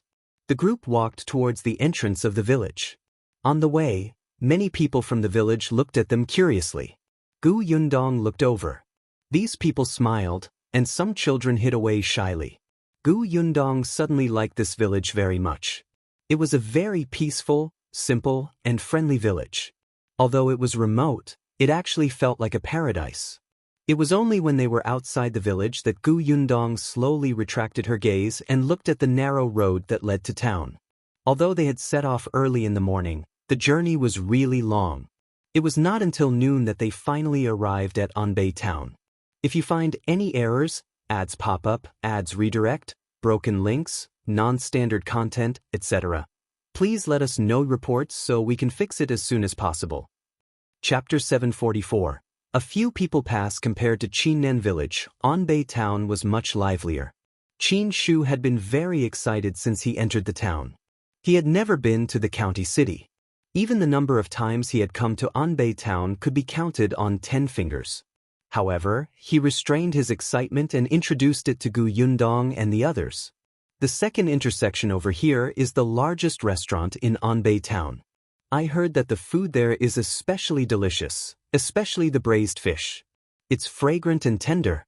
The fish were caught from our Tong Lake alive. There's an inn on the right. It's also the best in town. I heard that the best first-class rooms even have incense. There's also a school there. The teacher is a high scholar. He's very awesome. By the way, if you want to buy a carriage, it's over there. There's a carriage shop. They rent and sell carriages. The village chief told me that the shop's price is very fair. You won't be afraid of being scammed. As he spoke, Qin Shu drove the ox cart towards that carriage. However, he was stopped by Yundong. It's already noon. There's no hurry to go to the carriage shop. Let's go eat first. That works too. Yundong said, let's go to the restaurant you mentioned just now. Since we're here, let's try the delicious braised fish you mentioned. Qin Shu could not help but swallow his saliva. Without saying anything, he drove the ox cart towards the restaurant. They stopped 5 to 6 meters away from the restaurant. He said, go over. It's not good to park an ox cart in front of the restaurant. They'll wait for you here. They'll bring you to the carriage shop after you're done eating. You're not going? David was about to leave when he paused. Qin Shu smiled and nodded. I brought some dry food. David held his forehead and pulled him forward. Let's eat together. You've treated us to 2 meals. Can't we treat you to a meal? But Qin Shu was stunned for a moment and said worriedly, that restaurant is very expensive. You're not the only one eating. Qin Shu could not break free at all and could only let him lead her forward. The few of them were dressed in clothes that did not look good or rich. Fortunately, the waiter in the restaurant was not the kind of snobbish person. He was only slightly stunned for a moment before leading them inside. When they arrived in town, it would be Wenhuo home ground. He directly asked the waiter to find a private room on the 2nd floor for them. The first thing he ordered was the braised fish that Qin Shu had mentioned. However, after the food was served, everyone took a bite and felt that it was ordinary. Hence, almost everyone only touched their chopsticks once before stopping. At first, Qin Shu was too embarrassed to eat, but seeing that everyone was not eating anymore, he felt that he could not waste it. He gritted his teeth and moved his chopsticks. In the end, almost the entire fish went into his stomach. He felt that it was very delicious and thought that he could tell everyone when he got back. This restaurant's braised fish was indeed worthy of its reputation. After eating and drinking their fill, everyone heaved a sigh of relief. Although the food in this restaurant was not good, it was still much hotter and more delicious than the food in the mountains. Qin Shu was very embarrassed. He seemed to have eaten quite a lot too. At this moment he did not rest anymore. He stood up and said, Independent Illinois, go pull the ox out first. After the few of them entered the restaurant, the waiter brought the ox to the backyard to eat grass. He hurriedly stood up and opened the door of the private room. A few people happened to pass by outside and were shocked by his sudden action. If you find any errors, ads pop up, ads redirect, broken links, non-standard content, etc., please let us know reports so we can fix it as soon as possible. Chapter 745. Very similar. One of them saw that Qin Shu was dressed in tattered clothes and could not help but scold, Be careful. Can you afford to compensate if you bump into him? As soon as he finished speaking, Shao Qingyuan suddenly raised his head and looked at the man who spoke. His eyes narrowed. Wenhuo, who was beside him, wanted to retort, but Shao Qingyuan stopped him. Those people only said this before leaving. Qin Shu also hurried out of the private room and went to the backyard to fetch the ox cart. As soon as the door of the private room closed, Wenhuo looked at Shao Qingyuan, who had a serious expression on his face. Why are you stopping me? Yundong said at the same time, Do you know the man who spoke? Shao Qingyuan was actually a little uncertain. His voice sounds familiar, and his eyes are very similar. After a pause, he turned to Yundong and said, Do you still remember that we encountered a group of robbers on the way to Qingyuan Prefecture with the escort agency to transport the 4 jars of wine from the Tao family? You mean? Shao Qingyuan nodded. Back then, the leader of the robbers said a few words. I heard it, and it was the same voice as that person just now. Although their faces were covered back then, their eyes were exposed. The man's eyes were also very similar to that person's just now. When they encountered the robbers back then, although they were all safe and sound in the end, those people really wanted their lives. If Yundong had not put the 4 jars of wine into the space on the spot, the robbers would have thought that they had robbed an empty carriage and turned around to leave. Perhaps they would have been injured or killed. Later on, this matter was reported to the government office. The government office also sent people to investigate, but unfortunately, they found nothing. After Shao Qingyuan and the others returned to Fengkai County, they had also told Tao Feng, the eldest son of the Tao family. Unfortunately, Tao Feng didn't have any clues, so they still didn't know where these robbers had come from or where they had escaped to. However, he did not expect to see someone suspected of being a robber in this small Anbei town. Shall we go and take a look? Shao Qingyuan nodded and followed Yundong out. However, he was stopped by Wenhuo. Since he's seen you before, you'll be easily discovered if you go. He called Dai. Follow them and take a look. Be careful not to be discovered. Yes. Dai quickly left the private room and Shao Qingyuan sat back down. Dai had experience in this aspect, so it was indeed more suitable for him to go. After a quarter of an hour, Dai returned. His expression was a little serious, but he shook his head at them and said, "There's nothing unusual. They should just be here to eat." Gu Yundong and Shao Qingyuan looked at each other and did not ask further. They stood up and said, "Let's go down first. Qin Shu must be anxious." The few of them went downstairs. As expected, Qin Shu was already waiting outside the restaurant. He was lowering his head and chatting with the cow, looking very happy. Gu Yundong and Shao Qingyuan walked in front, while Wenhuo was a few steps behind. Then, Dai whispered into his ear. Wenhuo's expression suddenly changed. "Are you serious?" "Yeah, he might be related to the guy we're looking for." Wenhuo sneered. "In that case, this trip was not completely fruitless. Young master, should we?" Wenhuo raised his hand. "Keep an eye on them for now. Check their footholds. If they're really related, it's best to follow the trail to where they hid the thing deep in the mountains." "Yes." Dai took a few steps back and turned to leave. Only then did Wenhuo quickly walk forward and catch up to Shao Qingyuan and the others. Chapter 746. What you should have. Qin Shu quickly realized that someone was missing. Wenhuo only explained, "I asked him to buy some things." Qin Shu nodded and believed it, but Gu Yundong and Shao Qingyuan did not. Dai's expression was not right when he returned just now. He must have kept something to himself. However, they also knew that Wenhuo and Qin Wenjing had tried their best not to involve them. The less they knew, the better. Everyone tacitly ignored the abnormality and went to the carriage shop to buy a carriage. Gu Yundong originally wanted to rent one, but she had encountered the robber previously. In order to avoid more trouble, she bought a carriage and drove back. Seeing that his mission was completed, Qin Shu heaved a huge sigh of relief and sat on the ox cart with a smile. "Brother Shao, Brother Dai, Sister Gu, this is it. I wish you all a safe journey. Sister Gu, thank you for telling me so much about the outside world. I'll remember your words. Goodbye." He was about to leave when Gu Yundong pulled him aside and gave him 10 taels of silver. "We're the ones who should thank you. Take this as our food and accommodation expenses. You can keep it." Qin Shu widened his eyes and quickly retracted his hand. No need, no need. Didn't you treat me to a meal too? I'm already very satisfied after coming to such a good restaurant and eating braised fish. I can't accept this." "Take it."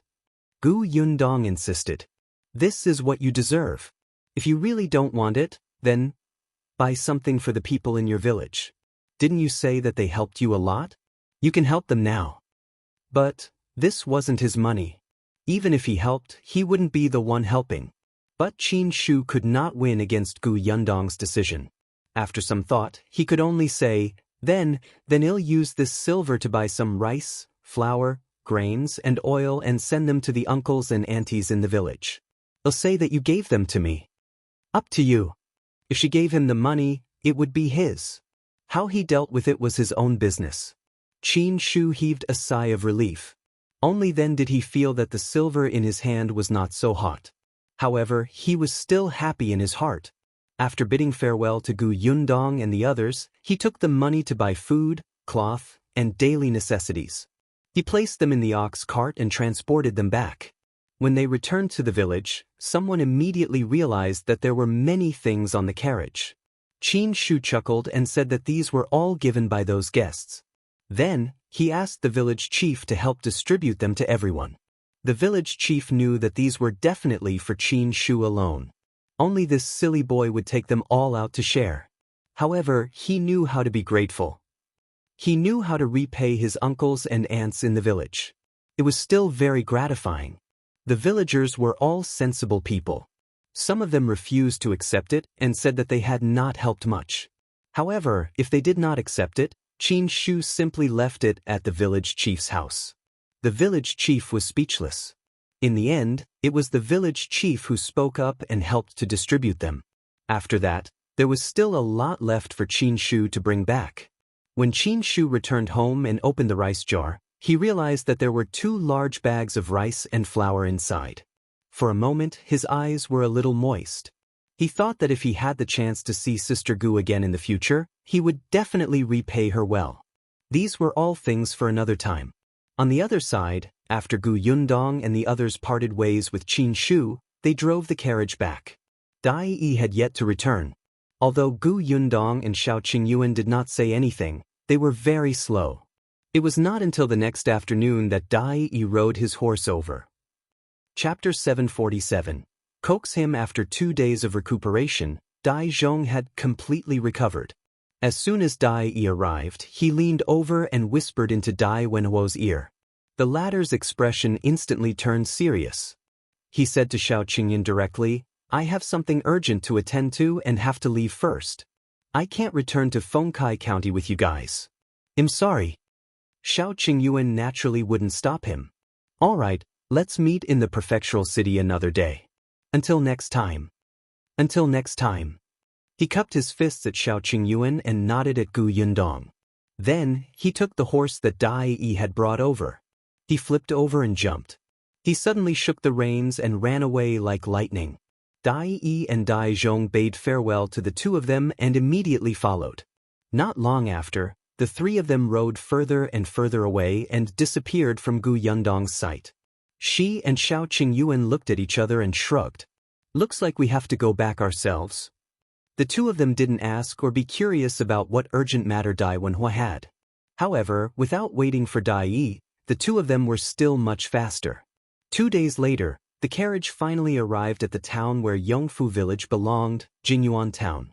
Looking at the familiar place, Gu Yundong took a deep breath and relaxed. She made Shao Qingyuan slow down. "I just returned to Yongfu village for 2 days and am already deep in the mountains. Yunshu will definitely be unhappy if I only go back after so long. I'll buy something to coax him." Yes, perhaps her father had also returned from the prefectural city. She felt that it was probably not enough to buy 1 or 2 things. She would see if there were any novel things in this town. Due to the different directions, they didn't need to pass through Fengkai County to return from Anbei town. They directly returned to town. Therefore, if they wanted to buy anything, they could only choose from town. Between the town and the county city, Gu Yundong was more familiar with the county city. She had only visited the town a few times. Now, she realized that there seemed to be a few more shops in this town that sold canned food. Gu Yundong and Shao Qingyuan went in to take a look. Although the shop assistant was enthusiastic, the can was different from her product. She held the bottle to her nose and smelled it. She even smelled a strange smell. This was because the seal was not done properly. Enduring her discomfort, she quickly ran out. She was no longer curious about the canned food in the other shops. She should focus on choosing a gift for Yunshu. Every time she picked a gift, Gu Yundong felt like her head was going bald. She had a terrible headache. However, there were not many novel things in this town. They were not even as many as in her spatial storage. Gu Yundong stopped in her tracks. Yes, she could make a few things according to the things in the space, just like the puzzle from before. Whether it was her mother, Yunshu, Yunke, or even her father, they were all very interested. What did children like? Gu Yundong thought about it and her eyes lit up. Got it. She would get someone to make it when she got back. Gu Yundong felt slightly relieved now that she had an idea. Just as she was about to get back into the carriage, someone patted her on the shoulder. She turned around in surprise and saw Shao Qingyuan pointing at a stall not far away. "Well, Yunshu will like it." Gu Yundong looked in the direction he was pointing and saw a kite stall. All kinds of colorful kites swayed slightly in the breeze, as if they were waving at you.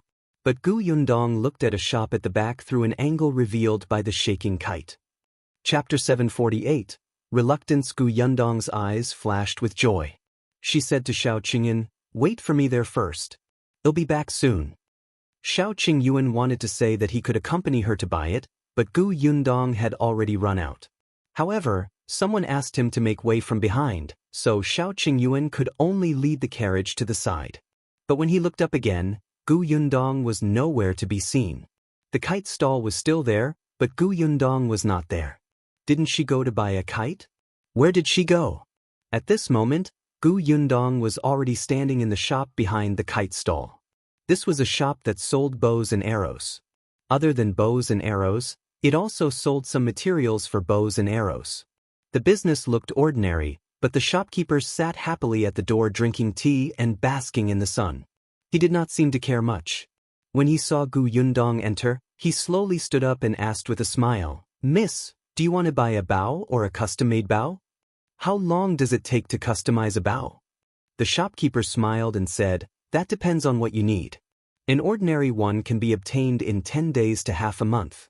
If you want top-notch materials, it might take half a year to a year." "That long?" Gu Yundong frowned. "Wasn't this too long?"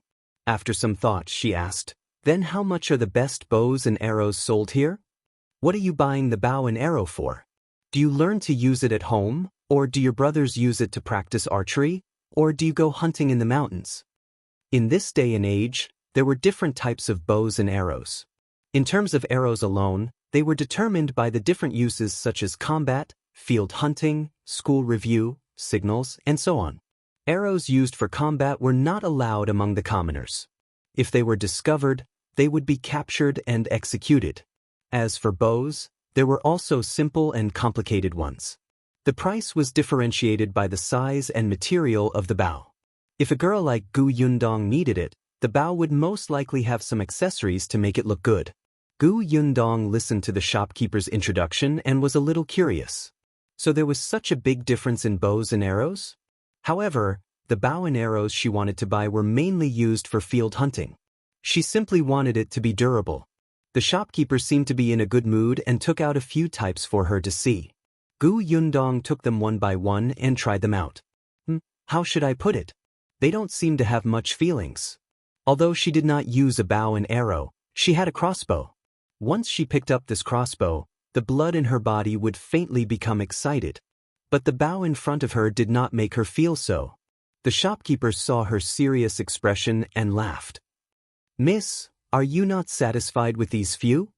Anything else?" Gu Yundong put down the last bow and asked. The shopkeeper hesitated for a moment before saying, "There's one more." He went to the storeroom at the back and carefully moved one out. Gu Yundong's eyes lit up at the first glance. When she took it and tried it, she nodded hurriedly. "I want this." The shopkeeper clicked his tongue.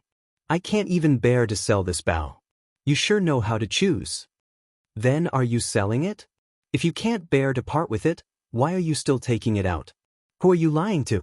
The shopkeeper snorted. "They'll sell it for 12 taels of silver." Gu Yundong gave him a banknote without hesitation. The shopkeeper immediately beamed with joy. "All right, go ahead and pick the arrows. 80 copper coins for an arrow. At least 20 arrows. Since you didn't bargain, I'll give you 5 for free." Chapter 749. Is that Niu Dan? Gu Yundong could not help but feel emotional. No wonder people said that the poor studied books while the rich practiced martial arts.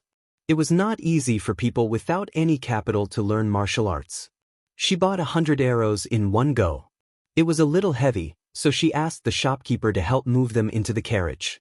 Unexpectedly, just as she turned to leave, she saw Shao Qingyuan standing at the door in a daze.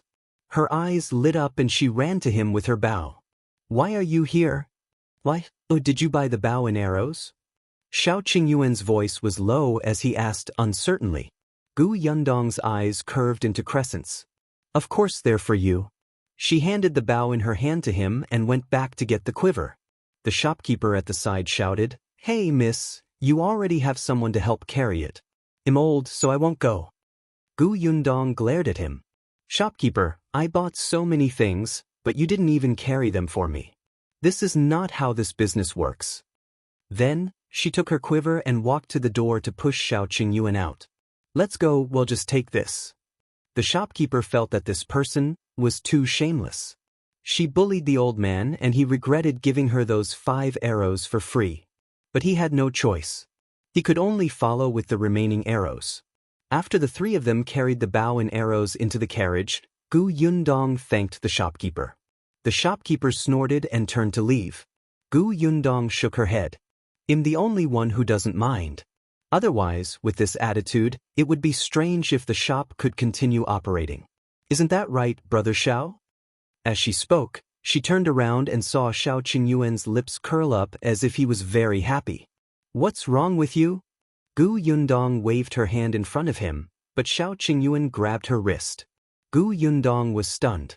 She quickly looked around and pulled her hand out. "We're on the streets." This person was getting bolder. Shao Qingyuan said, "I have a bow and arrows. Why are you giving these to me?" "Your bow and arrows have been used for a long time. Last time, I said that I would give you my crossbow, but you refused. The bow and arrows are the treasure of that shop. I tested the feel of it. It's not bad. How did you feel when you held it just now?" "Very good." Every gift from her was great. Gu Yundong was relieved. Seeing that his gaze was becoming more and more passionate, he hurriedly coughed and said, "I haven't bought my kite yet. I'll go buy a kite." Before she could finish speaking, she quickly fled. Shao Qingyuan looked at her back view, his heart warm. He looked at the bow and clenched it tightly. When Gu Yundong returned, she was holding 4 kites. There were 4 kites and 4 patterns, but the colors were a little monotonous. Gu Yundong wondered if she should go back and paint them by herself. At this moment, her expression was much better. She carried the kites and got into the carriage. "Let's go back." The corners of Shao Qingyuan's mouth curled up slightly. He didn't look at her anymore. The carriage drove towards the entrance of the town again. Gu Yundong heaved a sigh of relief. When the kites were put down, she lifted the curtain and looked outside.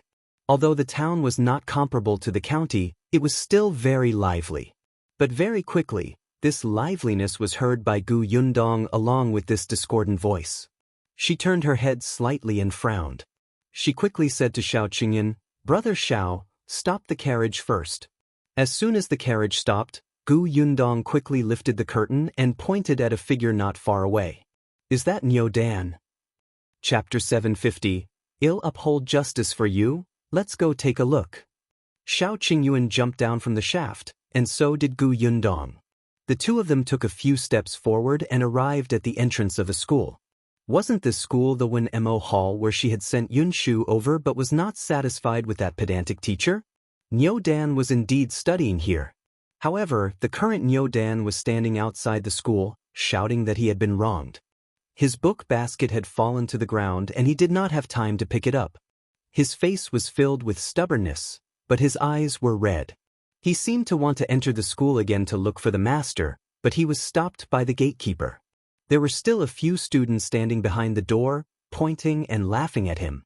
Gu Yundong's expression darkened. She immediately pushed aside a bystander and called out, "Niu Dan." Niu Dan turned his head. When he saw that it was Gu Yundong, the emotions that he had been suppressing instantly collapsed. As if he finally had someone to rely on, he burst into tears.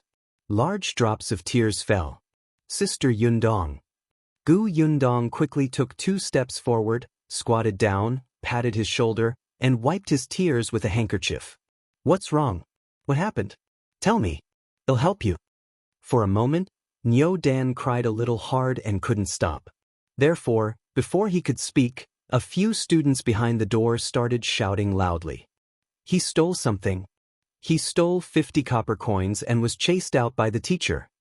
Niu Dan immediately shook his head with all his might. He wanted to explain, but he hiccuped. He was immediately angry and anxious, and his tears fell even more fiercely. Gu Yundong hurriedly patted him. "There's no hurry. Tell me slowly. I believe you didn't steal anything." Niu Dan had been in denial for most of the day. Gu Yundong was the first person to say that she believed him without any explanation. All the grievances seemed to be unimportant at that moment. Someone believed in him. There was no need for him to say anything. There was no need for any evidence. Someone stood on his side without any worries. Niu Dan felt that it was enough. His emotions gradually stabilized. Although he was still sobbing, he could clearly say something. "I didn't steal it. I really didn't. My father gave me those 50 copper coins. My father said that I've been studying very hard recently and that I've improved. He rewarded me and told me to buy what I wanted. I just haven't thought of what to buy, so I kept those 50 copper coins with me. It's useless." He wiped his face. But today, Shao Quan suddenly said that he had lost money. Then they searched everywhere. In the end, they found 50 copper coins in my book basket and said that I had stolen it. Teacher, the teacher said that I was immoral and had a bad character. He chased me out of the school. My 50 copper coins were also taken away. As he spoke, he felt aggrieved again. Niu Dan couldn't take it anymore and cried. When the others heard this, they whispered to each other. However, the few students behind the door shouted, "You were the one who stole it. How could you say that your father rewarded you? Who doesn't know that you're a poor boy from the countryside? Is your father so generous that he gave you 50 copper coins to spend as you please? No one will believe this." That's right, that's right. If your father really dotes on you, would he be willing to let you work for the family every weekend? The teacher has already told you several times to focus on your studies and not be affected by other things, but you refuse to listen. Just the rise of one place on the ranking was considered improvement? Is your father willing to give you so much money? If you find any errors, ads pop up, ads redirect, broken links, non-standard content, etc., please let us know reports so we can fix it as soon as possible. Chapter 751. Tear down your school. I got third place last time. My father only gave me 5 copper coins to buy candy. My family owns a shop in town. How dare your father give you 50 copper coins? Are you kidding me? You stole Xiao Quan's money. Don't deny it. It's useless even if you call your sister over. Do you think she dares to settle scores with the teacher? Our teacher is an elementary scholar, and your sister is just a country bumpkin. The veins on Gu Yundong's forehead throbbed as she listened. Niu Dan was even more anxious. Not only did these people scold and slander him, they even slandered Sister Yundong. They were too much. However, Shao Qingyuan raised his head and looked at the students with a sharp and cold gaze. Among the few students, the oldest was only 13 or 14 years old. Once Shao Qingyuan became ferocious, he could even scare an adult man, let alone these bookworms who only knew how to act tough and never see the world. Immediately, someone trembled and took a few steps back. The others suddenly stopped shouting and did not even dare to breathe loudly. Niu Dan looked at Gu Yundong uneasily. Sister Yundong, it's fine. I'll seek justice for you. Putting aside the fact that Niu Dan often came to her house and called her elder sister all day long, his enthusiastic look made Gu Yundong treat him as a younger brother. He had such a good relationship with Yunxu. His father worked in her workshop and his grandfather was Qin Liang. She could not ignore it. No matter what, she had to clear his name and take back the money that belonged to him. Gu Yundong believed that Niu Dan had 50 copper coins as pocket money. This was the red packet she had given Chen Jinbao. At that time, she heard Chen Jinbao mutter that Niu Dan had been improving in his studies recently and he would give him a reward. She patted Niu Dan's shoulder and stood up. She looked at the gatekeeper and said, "Call your teacher out." The gatekeeper snorted. "You think you can tell me what to do?" The gatekeeper seemed to be different from the one Yundong had seen before. Compared to this, the gatekeeper from last time was much more polite. Shao Qingyuan saw his arrogant look and suddenly took 2 steps closer to him, kicking the door behind him. "Go and call him." "You, how dare you? Do you know what this place is?" Shao Qingyuan looked at him coldly. "I'll give you 10 seconds. If I don't see the teacher, I'll tear down your school." The gatekeeper's expression changed. Seeing that the man did not seem to be joking, he could only point at him with a trembling finger. You wait." Then, he quickly turned around and stumbled to call for help. Niu Dan looked at Shao Qingyuan in a daze. He used to be very afraid of him. He had personally seen Shao Qingyuan throw a child into the water and almost drown him. After listening to Yunxi's brainwashing, his impression of Shao Qingyuan changed slightly, but he was still afraid. Who knew that Sister Yundong would be engaged to him? Niu Dan felt that this was like a dream. For this reason, he didn't dare to go to the Gu family for a few days. Later on, even if he went to the Gu family and often met Shao Qingyuan, he never spoke to him. However, he did not expect that one day, this man called Wolf Cub would actually stand in front of him. He was so tall and majestic, like a mountain, as if he could help him block all the wind and rain. Niu Dan felt that he was actually not scary at all. He felt that he had let the man down by calling him a wolf cub in the past. He felt a little sad.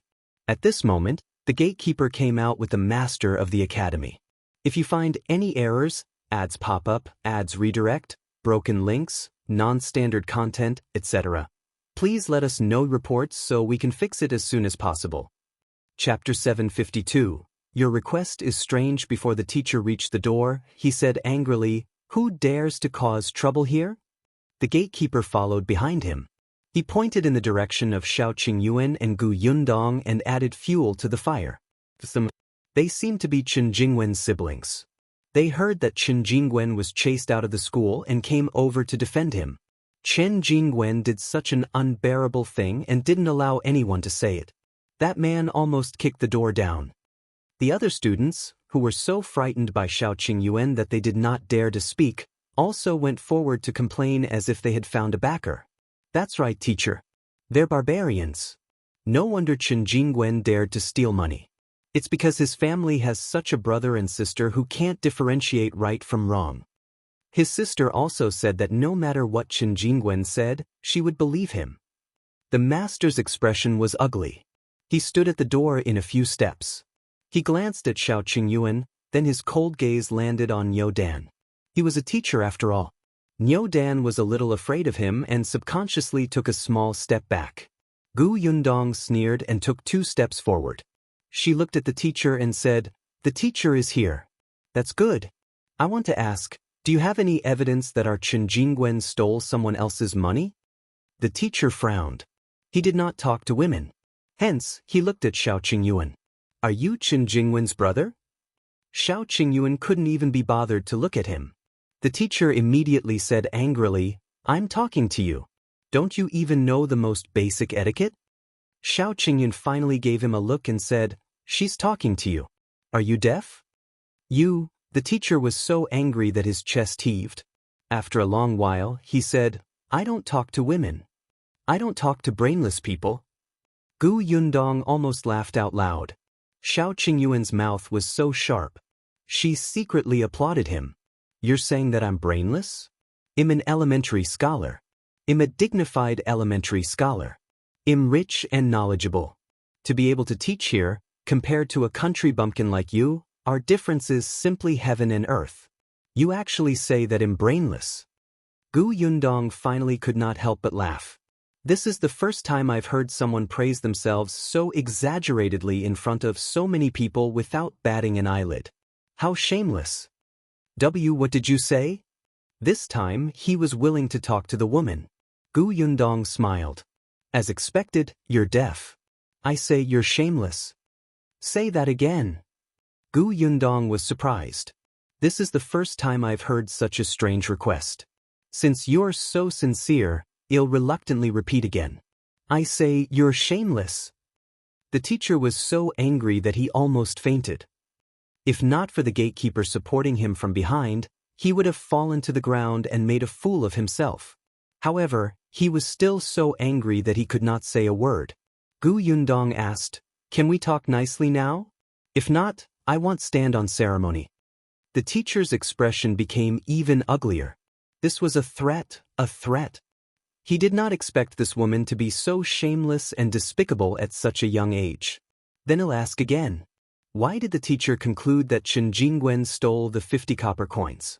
Why did he think that the 50 copper coins were not given to him by his father? Where's the evidence? On the basis that he has a criminal record and is a habitual thief. Before the teacher could speak, a cold shout suddenly came from inside. Immediately after, Gu Yundong saw a familiar figure walk out. If you find any errors, ads pop up, ads redirect, broken links, non-standard content, etc., please let us know reports so we can fix it as soon as possible. Chapter 753. Unworthy of being a teacher. After the figure came out, the teacher immediately stepped forward and asked, "Madam, why are you here?" Madam's son said, "I heard that a woman was present. I thought that you would definitely be troubled, so I came out to take a look." The teacher sighed and nodded. "That's true. This woman is very tricky." Gu Yundong almost burst out laughing when she heard that. Were the two of them out of their minds? Would he be put in a difficult position just because she was present? Was it difficult for her to ask 2 questions? Madame Sun had already turned around and looked straight at Gu Yundong. She said, "If you have any questions, you can ask me. You don't have to hold on to my husband." Gu Yundong chuckled. "Who was holding on to your husband?" It was as if she had taken a fancy to this old man. This woman felt too good about herself. "All right, since you two are husband and wife, I won't stand on ceremony." Her eyes darkened.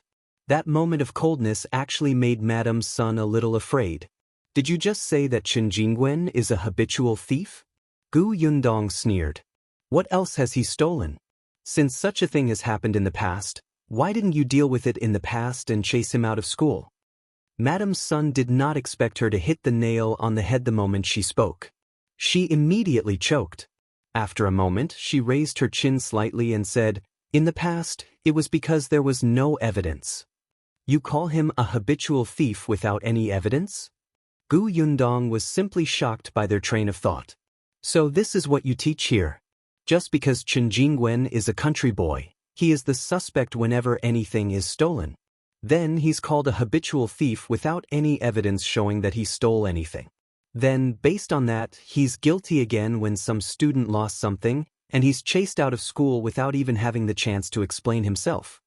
Gu Yundong burst out laughing and looked at the surrounding crowd. "Did you hear that, everybody? I thought that the teacher of this Wenhuo Hall was just pedantic.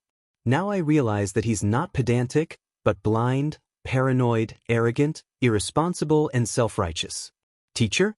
Can someone like him be a teacher? If his students become high scholars and officials in the future, they will make groundless judgments based on their guesses too, right? How many innocent people will go to prison? This is simply disregarding human lives." The onlookers couldn't help but nod. That's right. The teacher and his wife said that the child was a thief, but where was the evidence? To be honest, I used to think that this teacher was different from the other teachers I saw in other schools. He was always mysterious. When a woman brought a child to his door, he looked like he had seen a rat or a cockroach. It was as if everyone would like him. I think so too. I don't think the teachers of the other schools are as hard to satisfy as him. This girl is right. They're spreading this news without any evidence. Just now, this child was crying so miserably over there. One look and you can tell that he was wronged. This teacher is like a dog. Look at what that Madame Sun is saying. Habitual thief? So it's all based on their own guesses. Then, if my family lost a chicken, can it be said that they stole it? Anyway, I saw her pass by my house, so I guess so.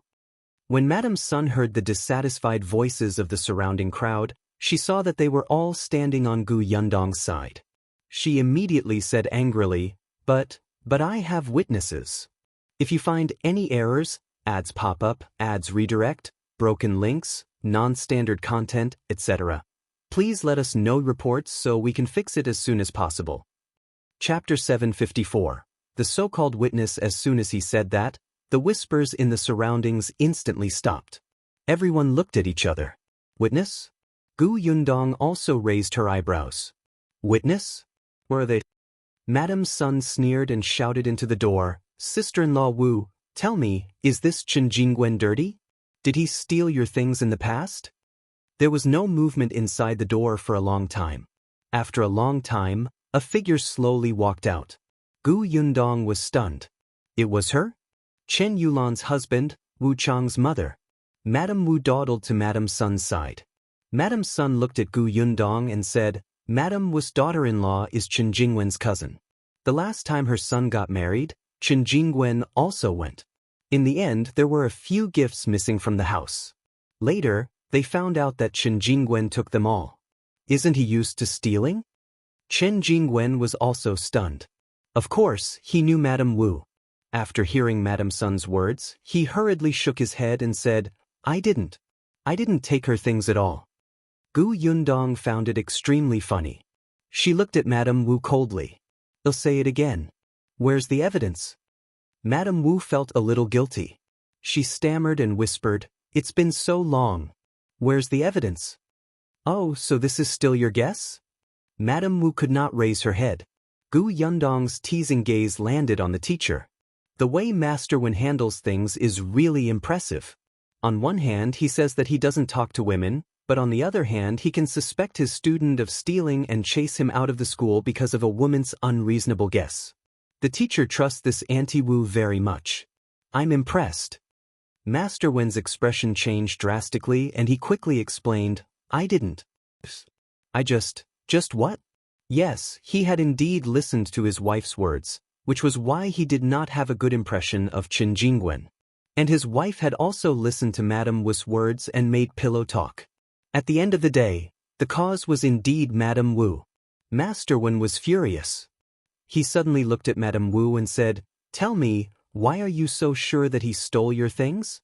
Under everyone's gaze, Madame Wu knew that if she did not say anything, she would probably not be able to raise her head in the future. She secretly took a deep breath and suddenly raised her head. It was Qingyuan who stole it.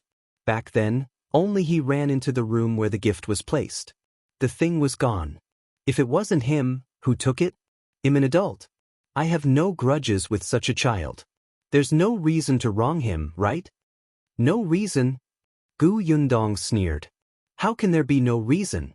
Is it not a reason that the Wu family and the Qin family to fall out? Is it not a reason that your son wants to take in a concubine and the Qin family doesn't allow it and comes to your house to settle scores? Your Wu family is in the wrong first.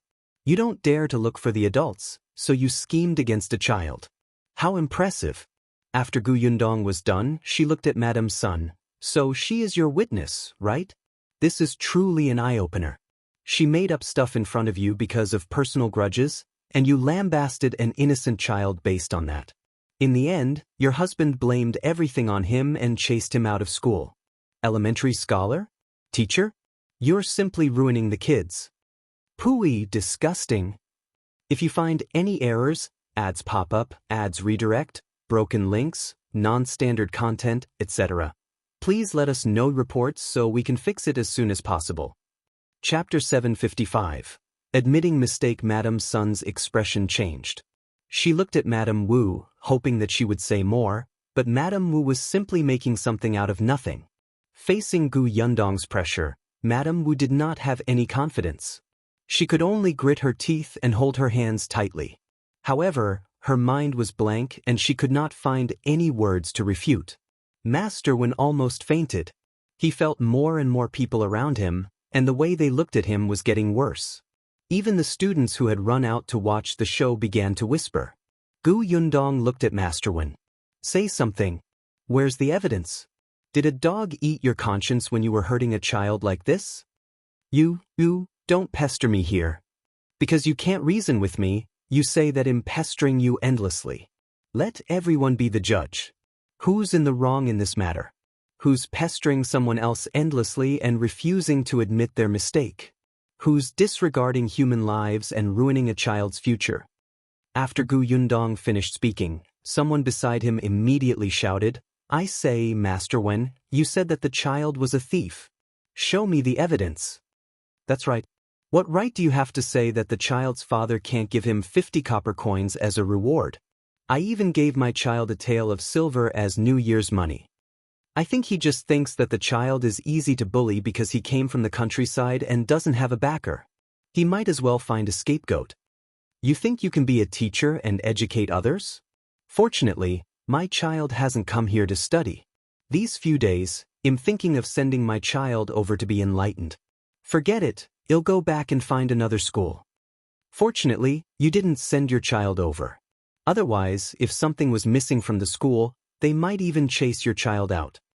There were more and more voices, and they were getting louder. At this moment, Master Wen wished he could find a hole to hide in. Madame Sun glared at Madame Wu fiercely, angry that she was actually using her. In the end, he had no choice. Seeing that the accusations around him were getting louder and louder, Master Wen was afraid that the entire town would be attracted over. He could only take a deep breath and say, This is indeed my mistake. I misjudged Qingyuan. After saying that, he looked at Qingyuan and said, The decision to expel you from the school is cancelled. You're still a student of Wenhuo Hall. Come back to class with me. Yundong wanted to spit in his face.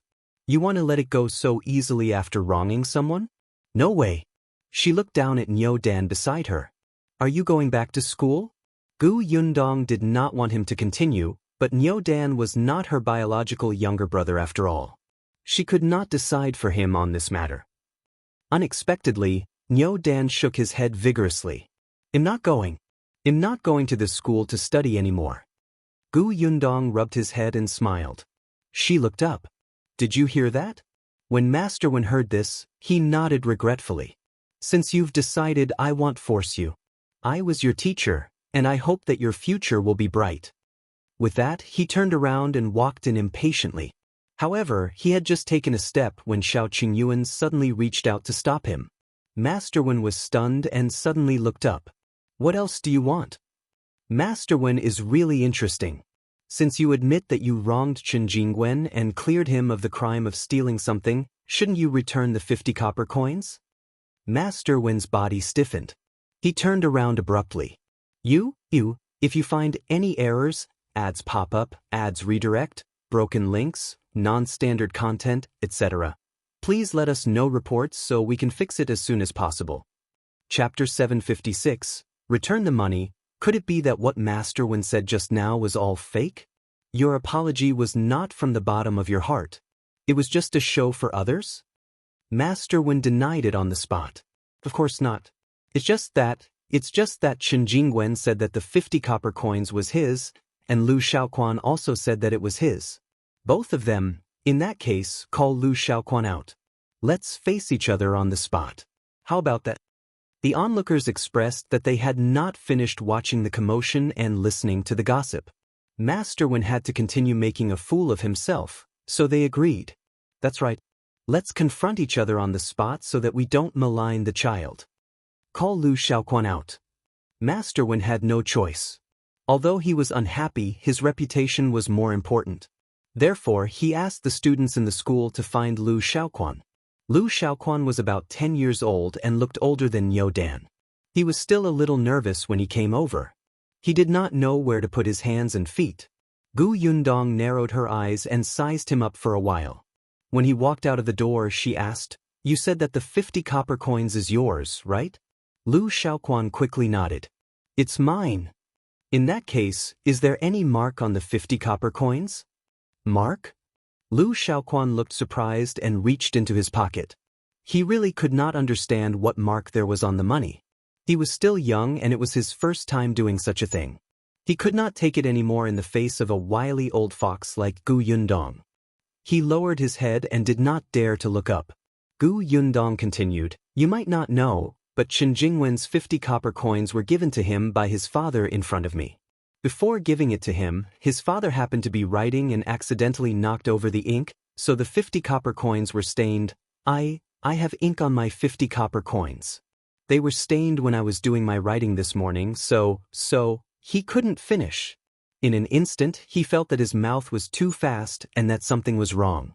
Gu Yundong smiled and asked Niu Dan, Is there ink on your 50 copper coins? Niu Dan shook his head. No. There's no color on my copper coins. Oh, a few copper coins are stained with soil. I plan to wash them properly when I get back. Gu Yundong smiled and looked at Master Wen and the crowd. Did everyone hear that? Now, let's see what the 50 copper coins look like, shall we? Liu Xiahui was too young and flustered. The others were not stupid and could tell that something was wrong in an instant. Master Wen's face was even more ashen. He looked at Liu Xiahui and shouted coldly, Aren't you going to take out the 50 copper coins? Liu Xiahui was so frightened that he trembled and took out a string of copper coins. Master Wen looked carefully. There was no ink at all, and there was indeed soil on 2 copper coins. It was obvious who was telling the truth. His cold gaze landed on Liu Xiahui. Tell me, is this 50 copper coins yours? Master Wen was usually very dignified. With this solemnness, the kid was immediately frightened to tears. It's not mine. I accidentally saw Qingyuan counting copper coins in the corner. In a moment of greed, I deliberately said that it was mine. Boo-hoo, I was wrong, Master. Don't chase me away. Master Wen's expression was very ugly. Madame's son, who was beside him, was speechless for a long time. Shao Qingyuan took the string of copper coins from Master Wen and handed it to Niu Dan. If you find any errors, ads pop up, ads redirect, broken links, non-standard content, etc. Please let us know reports so we can fix it as soon as possible. Chapter 757. Brother Shao, thank you with the money back. Yundong did not want to pester them anymore. She believed that the people's eyes were sharp and the news spread quickly. It wouldn't be long before everyone in this area knew what Master Wen had done today. For a person who valued his reputation more than anything else, it was enough for Master Wen to suffer for a long time. But before she left, Yundong gave him a blow. To find the truth in such a small matter with such a simple question, even I can easily judge it. However, Master Wen made such a simple case so complicated, as expected of the knowledgeable elementary scholar. Today, we have all learned something. Someone couldn't help but laugh. Master Wen finally couldn't take it anymore. His footsteps began to become unstable, and his fingers trembled. Yundong's eyes widened. Was he going to faint again? Was she going to add another feat to her glorious achievements? Unfortunately, Master Wen's resistance was relatively strong. In the end, with the help of the gatekeeper, he held his chest and panted as he entered. Madame Sun also hurriedly covered her face and followed in. The other students lowered their heads and looked at each other. In the end, they quickly turned around and left with faces full of shame. In an instant, only Liu Xiahui and Madame Wu were left at the door. It was the gatekeeper who had returned and pulled the sobbing Liu Xiahui in. Madame Wu stood alone at the door and was pointed at. Yundong glanced at her. She would tell Qingyuan everything about the Wu family. As for how they would deal with it, it was up to them. She looked at the aggrieved and resentful Niu Dan and smiled. Let's go. Niu Dan wiped his face and smiled. He took the 50 copper coins and ran to the side to pick up his basket before following Yundong to the carriage. When he got into the carriage and saw the kite and Bao inside, his eyes widened. Sister Yundong, did you buy these for Yunxu? Yundong saw that his eyes were filled with envy and desire. Thinking that he had suffered greatly today, she gave him one. This is for you. Niu Dan looked at her in surprise. You are really giving it to me? You don't like it? Yes, I like it.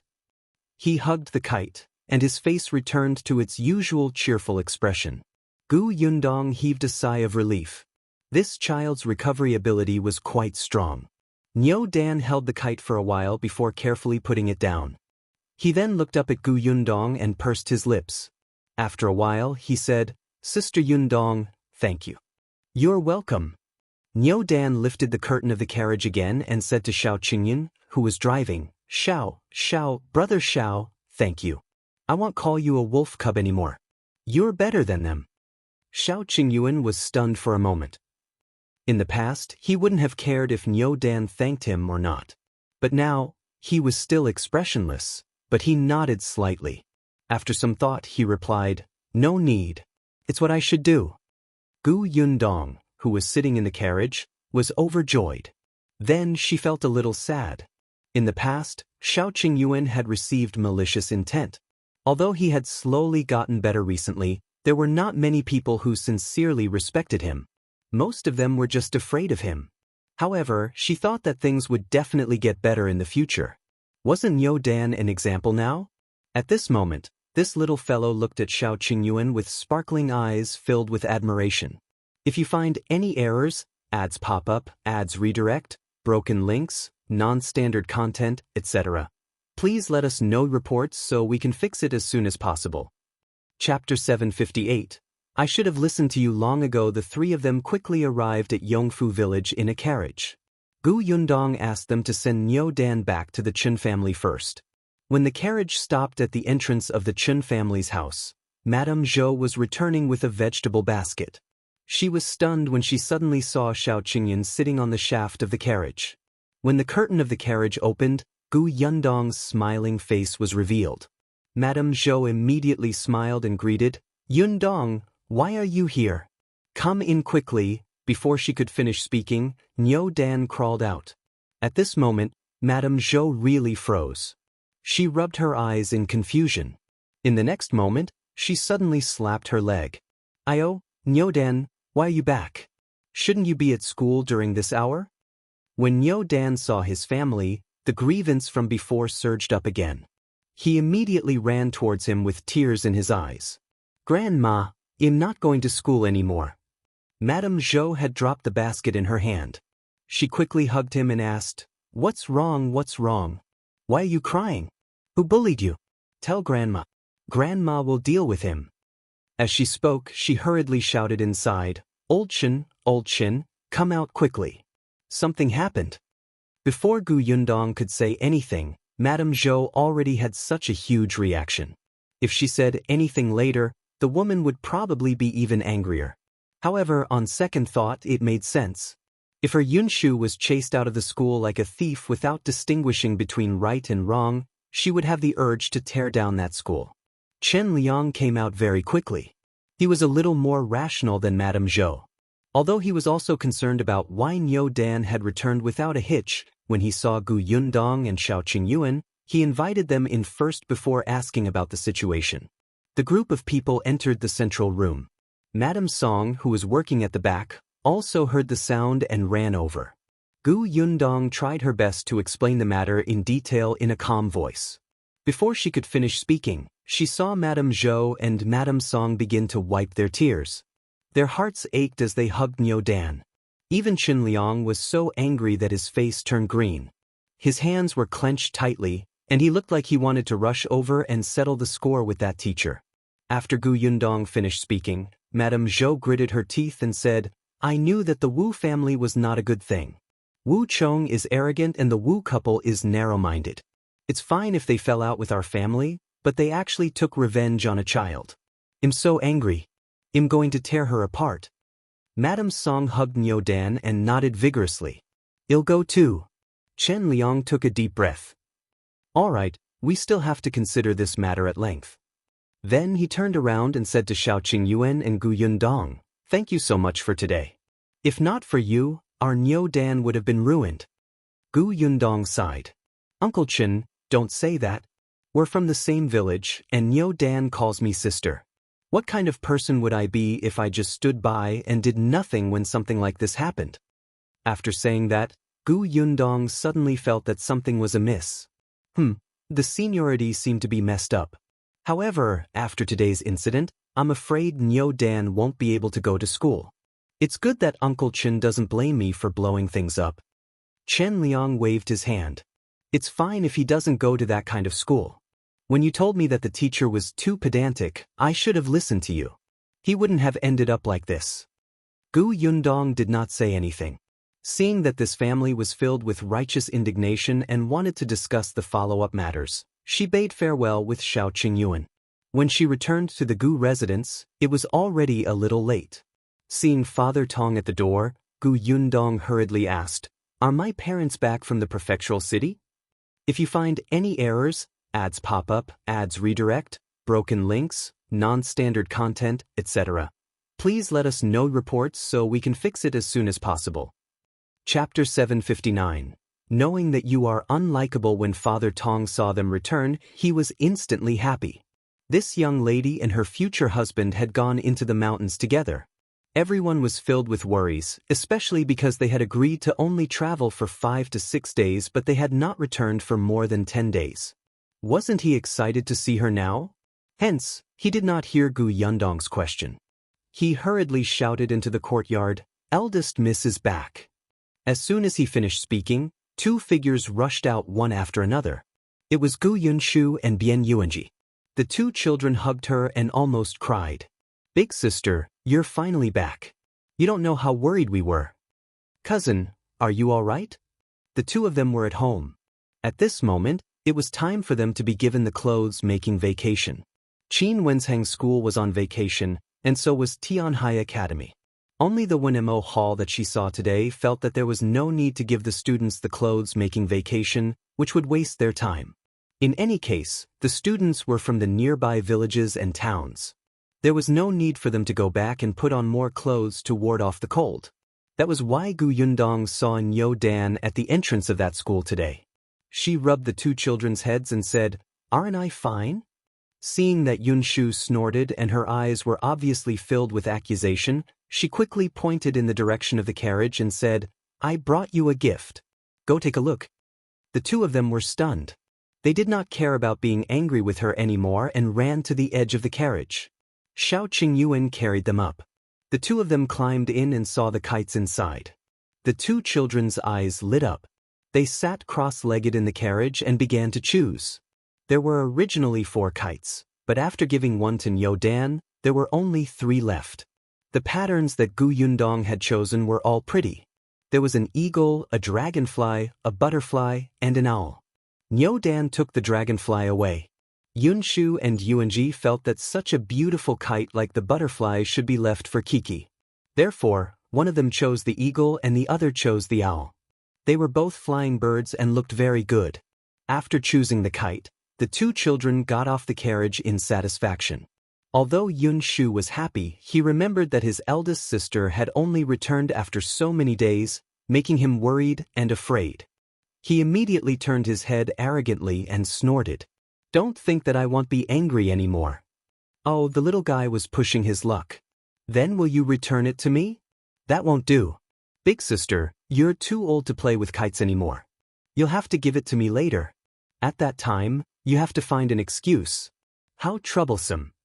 "Forget it, I'll accept it." Gu Yundong was speechless. Who said that she did not like to play with kites? She was already too old? She was only coming of age next month. Why was she already old? This little brat would definitely not be able to find a wife in the future. No wonder he blamed his father for not choosing one for him when he was young. It turned out that he knew his limits and knew that he was not likable. Gu Yunshu happily went in with Bian Yuanji with the kite. "Rascal!" Gu Yundong scolded him with a smile. However, when she saw that only the two children had gone out to welcome her, it seemed that her parents had not returned. It was also strange. At this time, Tianhai Academy should already be on vacation. However, she heaved a sigh of relief and entered the Gu residence with Shao Qingyuan. However, just as she took a few steps in, a surprised voice suddenly came from behind. "Miss, Master, Madam and Second Miss are back. If you find any errors, ads pop up, ads redirect, broken links, non-standard content, etc. please let us know reports so we can fix it as soon as possible." Chapter 760. A man among women. Gu Yundong stumbled and almost fell forward. Fortunately, Shao Qingyuan was quick-witted and rushed forward to support her. Gu Yundong looked at him and said softly, "Should I say that we're lucky or unlucky?" It was also very coincidental that they had only returned a step earlier than her parents. Shao Qingyuan laughed. "Let's go and welcome your parents." "Yeah." The two of them turned around. Yunshu and Yuanji, who had also heard the sound, rushed past them and ran to the door. When Gu Yundong walked out of the door, she happened to see Yunshu, Yunke, and Yuanji hugging each other tightly, as if this was the only way to express their affection for each other. The children were jumping around, clearly overjoyed. Even Madame Yang was envious and went forward to hug them. Gu Yundong almost laughed out loud. She hurriedly shifted her gaze to her father. Unexpectedly, Gu Dajiang's face darkened as he looked at her unhappily. Gu Yundong's heart skipped a beat. Could it be that he knew that she had been in the mountains for so many days? No way, didn't father just come back? Gu Yundong coughed lightly and asked softly, "Father, why did you only come back today? You still have the cheek to say that?" Gu Dajiang was also very depressed. He snorted coldly. "Your milk tea shop opened yesterday, but a few days ago, Shui Tao came to the prefectural city and said that you had something on and couldn't come. Eldest Miss Nya asked me to represent you. Otherwise, I would have returned 2 days ago." Gu Dajiang was unhappy. Firstly, he couldn't come back earlier. He had gone back on his word to his wife and daughter, causing Madame Yang and Kiki to lose their spirits. Secondly, he was a man, and the milk tea shop was specially opened to entertain female customers. Although some men came to celebrate the opening day, most of them gave gifts and left. He was the only one who stayed there from the beginning to the end. Those women whispered to each other about him in a strange manner. Gu Dajiang still felt uncomfortable when he thought of that scene. He was a man, and he didn't know where to look when he was in a place full of women. Fortunately, Madame Dai saw through his predicament and let him come back first. Only then did he heave a sigh of relief. After listening to the entire process, Gu Yundong could only hold back her laughter and quickly apologized to him. Father, you've worked hard. I know that you did something that you were unhappy about for me. You're the best father in the world. Although Gu Dajiang glared at her, he enjoyed what she said. He let Gu Yundong help him into the courtyard. After entering the courtyard and sitting down, Gu Yundong asked about the situation in the prefectural city. The milk tea was ready. Although Gu Yundong did not attend the opening ceremony, Madame Dai must have known that she had gone deep into the mountains. She had also told him about her family's matters, and briefly mentioned entering the deep mountains. Yunxu, who was at the side, glared at her while remaining silent. He did not say anything about his sister not returning home for more than 10 days. However, when Gu Yundong mentioned the matter of Niu Dan today, the little fellow finally could not take it anymore. He stood up and was about to run towards the Chen family. It was Gu Dajiang who quickly pulled her back. The Chen family must be discussing this matter now. Don't join in the mess. It's the same if you look for him tomorrow. Only then did Yunxu calm down, but he still clenched his small fists and looked angry. Gu Yundong thought of something else. Now that Niu Dan can't go to Wenhuo Hall to study, I don't know which school he will go to next. If you find any errors, ads pop up, ads redirect, broken links, non-standard content, etc., please let us know reports so we can fix it as soon as possible. Chapter 761. He can go to Dongyi Academy. It was not that Gu Yundong had not thought about Qingyuan. However, it was obvious that it wouldn't work. Not to mention how long Qingyuan would have to teach. He had more and more things to do now. He probably didn't have the energy to take in any more students. Ever since Yunxu and Yuanji entered the school, Qingyuan had never recruited anyone again, right? Moreover, although Gu Yundong felt that her relationship with Qingyuan was quite good, she could not rely on this relationship to unscrupulously stuff students into his school. She had already stuffed 2 of them in. Between the two, Qingyuan had taken a fancy to Yunxi's talent, and Gu Yundong had exchanged for Yuanji with conditions. Not on Qingyuan's side. As for other places, there were only 2 schools in town, and one was Wenhuo Hall. He would definitely not go there again. The other school valued money too much and demanded high tuition fees. Gu Yundong did not like it. However, Chen Jingkai's son was studying there. This was because Chen Jingkai was a junior manager back then.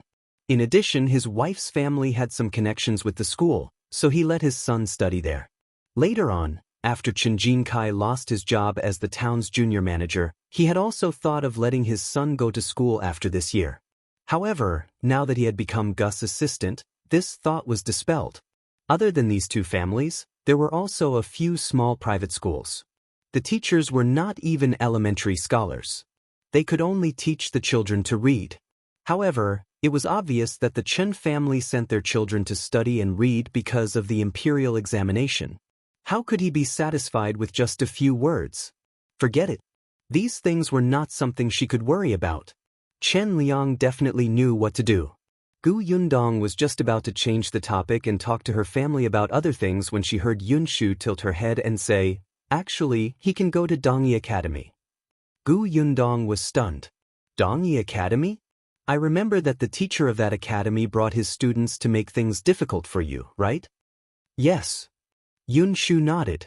But that teacher has been removed from the academy and won't be allowed to continue teaching.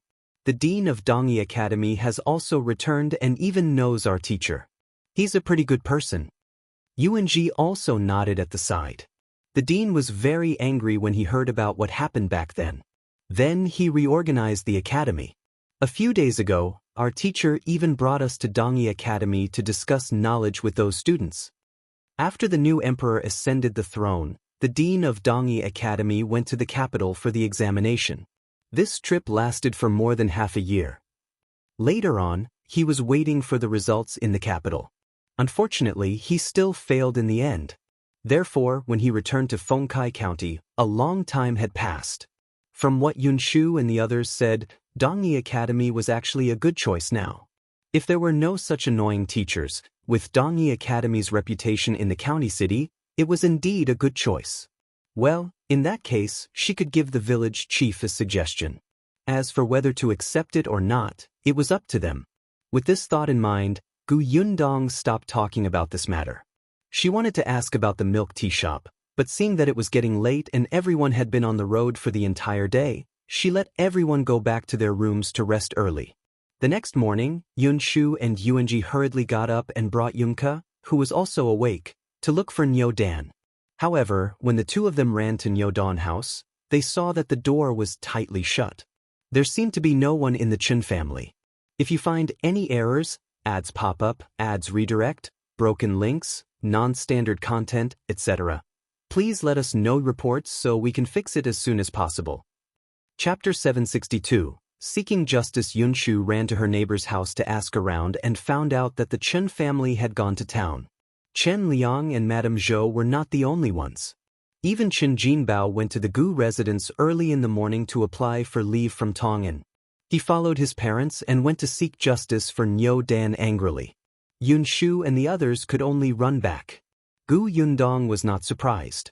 The Chen family doted on their two grandsons very much. Even though Chen Liang, the village chief, maintained his dignity with a dark expression all day, how could he sit still after seeing his precious grandson suffer so much? Gu Yundong asked around and heard that it was not just the Chen family. Chen Liang also brought a few young men from the village with him. They looked like they were going to cause trouble. Gu Yundong was not worried, but Yunxu was a little disappointed.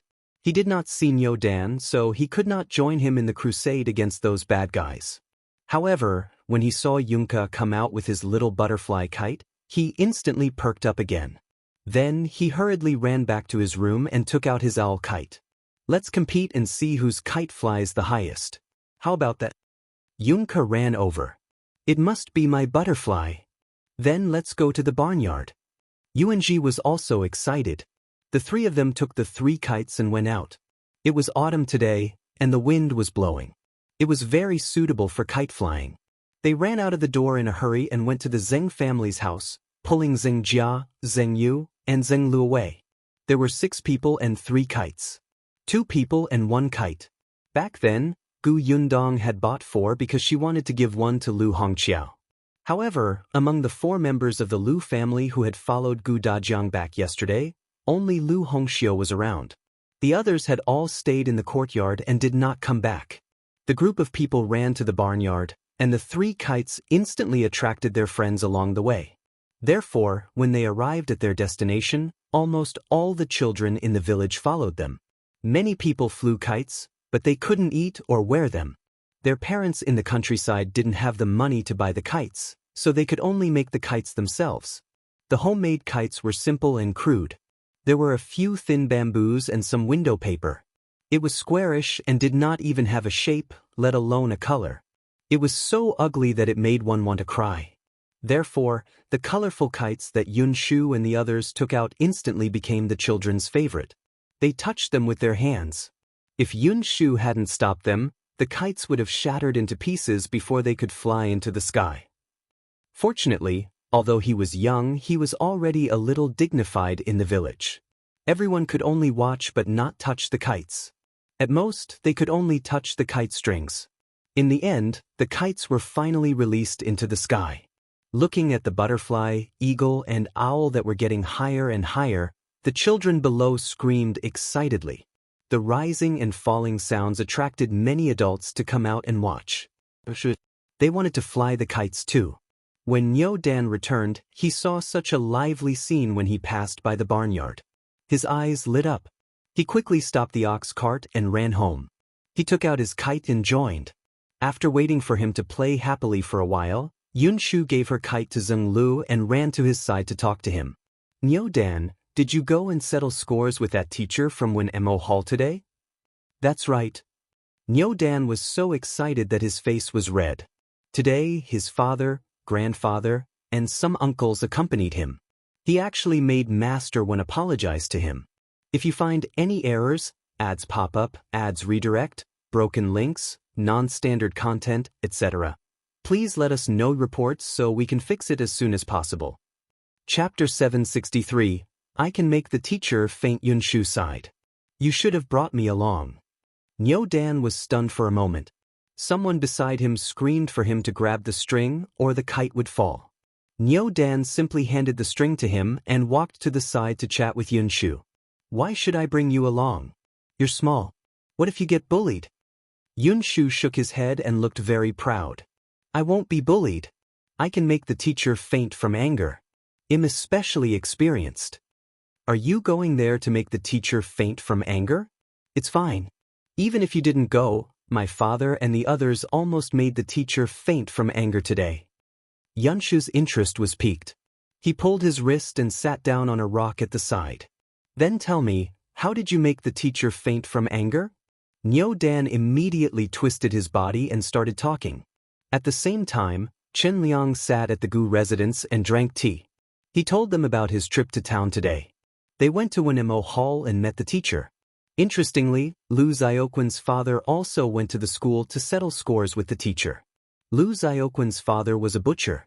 He was originally filled with a ferocious aura and his entire body was filled with muscles. It was said that yesterday, after Master Wen discovered that Liu Xiaoquan was a thief, he brought him back and taught him a lesson in front of all the students. He even made him kneel on the ground for an hour. In the end, he even chased him out of the school and refused to acknowledge him as a student. In the end, after Liu Xiaoquan returned, he said in front of his parents that there was no point in living and that he wanted to hang himself. He only fell asleep after fussing over a whole night. Hence, Father Liu came over early in the morning. When Chen Liang said this, he was still a little angry. Fortunately, Niu Dan met you yesterday, Yundong. Otherwise, he would have been chased out of the school after suffering injustice. The person who wanted to die would have been our Niu Dan. Thinking of this, I feel a lingering fear. Gu Yundong drank her tea silently. No, Uncle Chen, you're thinking too much. I don't think Liu Xiaoquan really wants to die. Otherwise, why would he cause such a ruckus in front of his parents? However, this was also because Liu Xiaoquan was strong. If he were someone who was weak and could not stand being humiliated by Master Wen, he would probably really take things too hard. Actually, there could have been a very good solution to this matter. Stealing money was not right in the first place. After that, it was a huge mistake to frame others. Such a student should be severely punished. As a teacher, what he had to do was to find out the truth and clear Niu Dan's name. Then he would guide and educate the perpetrator. However, Master Wen was not like this. His own reputation had been tainted, so he pushed all the responsibility to Liu Xiaoquan. After deciding to chase him out of the school, he actually had to humiliate him in advance. This kind of person really disgusted her. Chen Liang also felt quite disgusted. Fortunately, Liu Xiaoquan's father was not someone to be trifled with. He had a bad temper to begin with, so when he went to school, he directly carried a butcher knife. As soon as the knife appeared, Master Wen's legs immediately went weak. He immediately apologized to Liu Xiaoquan. When Chen Liang saw this, he immediately asked Chen Jinbao to bring the young men from the village to stand in front of him and start questioning him. Master Wen was so frightened that he almost fainted. He hurriedly apologized to Niu Dan. Coincidentally, when he apologized, most of the students were watching outside. Seeing that the usually dignified and unsmiling teacher was actually so humble and spineless, they could not tell if they were disappointed or disgusted. In short, a few students whose families were relatively wealthy were already considering going to other schools. If you find any errors, ads pop up, ads redirect, broken links, non-standard content, etc., please let us know reports so we can fix it as soon as possible. Chapter 764. Completely disheartened after this incident, Master Wen's reputation was completely ruined. When the onlookers publicized what happened that day, many of the students' families were very dissatisfied. Gradually, the number of students in Wenhuo Hall decreased. In the end, there were only 5 or 6 left. Because of this, Master Wen blamed his wife, Madame Sunday. If not for her carelessness in making friends and interacting with such a selfish and mean person, he would not have become a knife in her hand to deal with Qingyuan like this. Not only did he lose face, but he could not even be a teacher. Madame Sun felt even more bitter in her heart. She hated Madame Wu so much that she gritted her teeth.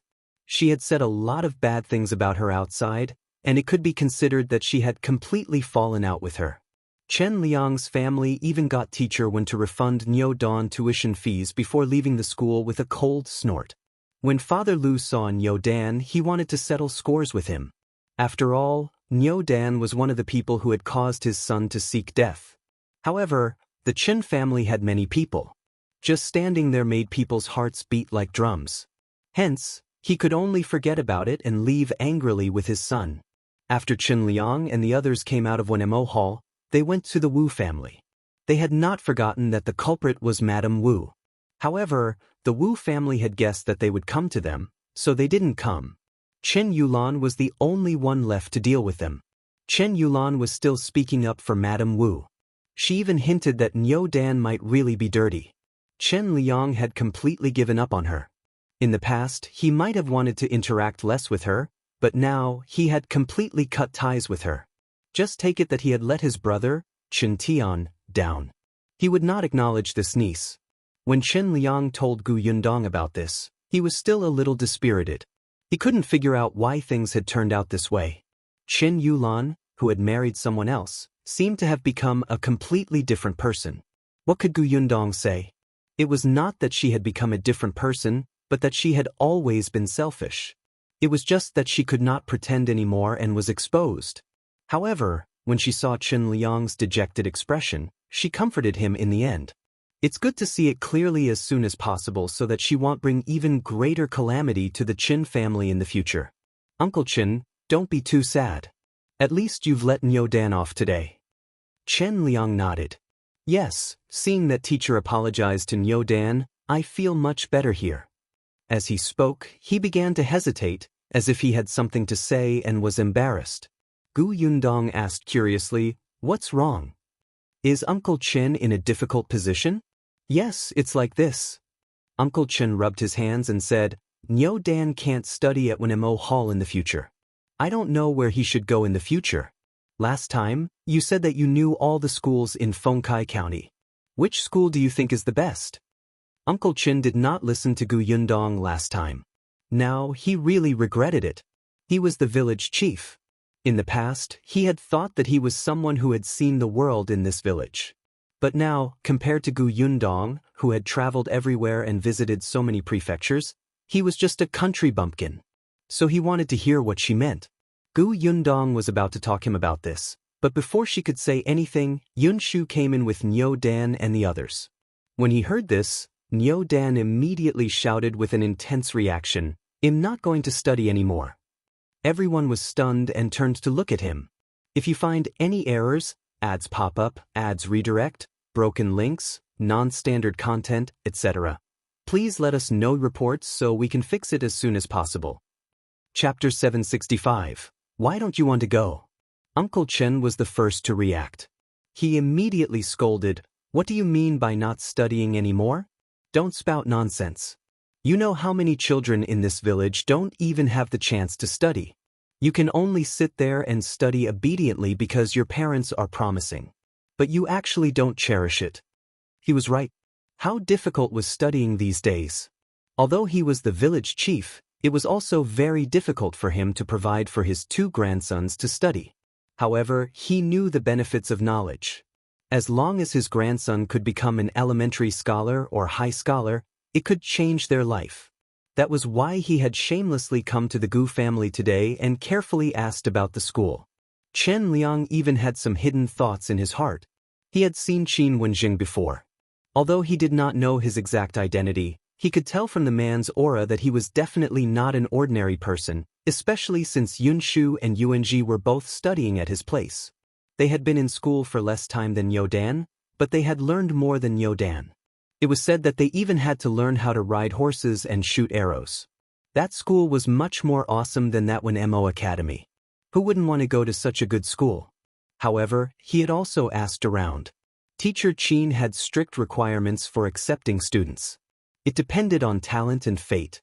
Actually, he also knew that the hope was slim, but Qin Wenjing and Gu Yundong had a good relationship, so he still wanted to give it a try. Perhaps he would succeed? However, he did not expect his grandson to be unwilling to go to school. Previously, Chen Liang had fainted from anger. Now, he had almost fainted from anger because of his grandson. However, No Dawn's face was flushed red. His small hands were clenched tightly, and he looked very agitated and resistant. Chen Liang wanted to say something, but Gu Dajiang shook his head slightly and pulled Niu Dan over. He wasn't familiar with Niu Dan, but from what his son often said, he quite liked this enthusiastic and energetic little fellow. He asked gently in a low voice, "Why don't you want to study anymore?" "It's not good to study at all. I'm unhappy and can't go home. The teacher doesn't let us play. Even if we have time to rest, we have to sit in our seats and read. We can't be in the toilet for the time of more than half a cup of tea. I feel uncomfortable. I feel like I can't breathe." Niu Dan's expression became pained as he spoke. Gu Yundong understood that Niu Dan had developed a distaste for learning. Moreover, this phenomenon had not happened for a day or two. He must have felt suffocated under the pressure of the literary master. As expected, Master Wen was not suitable to be a master. However, Chen Liang was completely stunned and did not understand. Isn't this how studying is? Which student doesn't study hard day and night? The ancients even had their heads hanging from beams and their butts sitting on thorns. They wished they could sit in front of their desks 24 hours a day. Why do you feel uncomfortable? Gu Yundong and Gu Dajiang looked at each other. This was a generation gap. Chen Liang had never studied before, so he couldn't empathize with his grandson, but Gu Dajiang knew. He gave Gu Yundong a look, and the latter left with Niu Dan, who was about to protest, and Yunxu, who was frowning as if he was thinking about something. Only Gu Dajiang and Chen Liang were left in the central room. Chen Liang was still frowning. Gu Dajiang poured him a glass of water before saying slowly, "Village chief, I can understand your hopes for the child, but we have to understand that Niu Dan is only 8 years old this year. He's still young and doesn't have enough willpower to begin with. Let alone the child, even I can't do it. If you find any errors, ads pop up, ads redirect, broken links, non-standard content, etc., please let us know reports so we can fix it as soon as possible." Chapter 766. Gu Dajiang's Persuasion. Chen Liang frowned even more. Gu Dajiang smiled and said, "It's like how you work hard in the fields all day for your family's food, clothes, and transportation. You work very hard and wish you could stay in the fields 24 hours a day. But is that possible? If you don't come back to rest when the weather is hot, you will suffer from heat stroke. If you work for too long, you will be tired. The hoe in your hand might even hit your toes, right? It's the same for reading. If a person doesn't rest and reads all day, his eyes won't be able to take it. His thoughts will be chaotic for a long time and he won't be able to learn at all. The appropriate rest is for better work or learning in the future. Don't you think so? If you force students to read and write, it will backfire." With this explanation, Chen Liang felt much easier to understand. He looked at Gu Dajiang and asked in a low voice, "I heard that you're studying at Tianhai Academy now. Is it the same for your academy?" Of course, the Tianhai Academy is even more relaxed. The teacher will stop after teaching a certain amount of knowledge, leaving time for you to think and interpret. If you don't understand, you can ask the teacher. If you already understand, you can read books yourself, or practice calligraphy, or draw, play chess, or even go back to the dormitory to rest in advance. At their age, the most important thing was self-awareness. Oh my God, you can do that? This was the first time Chen Liang had heard of such a teaching method. In the past, he only knew that those students stayed at home every day and did not even go out. They only knew how to read books. Their family did not dare to speak loudly at home and they read until midnight every day. In the end, he was still too ignorant. Gu Dajiang smiled. "Village chief, it's not only our Tianhai Academy. Yunxi's school is relatively relaxed. Why don't you ask him?" Chen Liang was stunned. In that case, does it mean that the teacher from Wenhuo Hall doesn't know how to teach? At least in some aspects, he really didn't do well. For example, Tianhai Academy has the clothes-making vacation, Yunxi's school has it, and even the private school in the neighboring village has it for half a month. However, the Wenhuo Hall in town only let the students stay in the school to study, obliterating the students' enthusiasm for studying. How can this be? Gu Dajiang wanted to say that this guy had caused a lot of harm. Chen Liang lowered his eyes and began to think.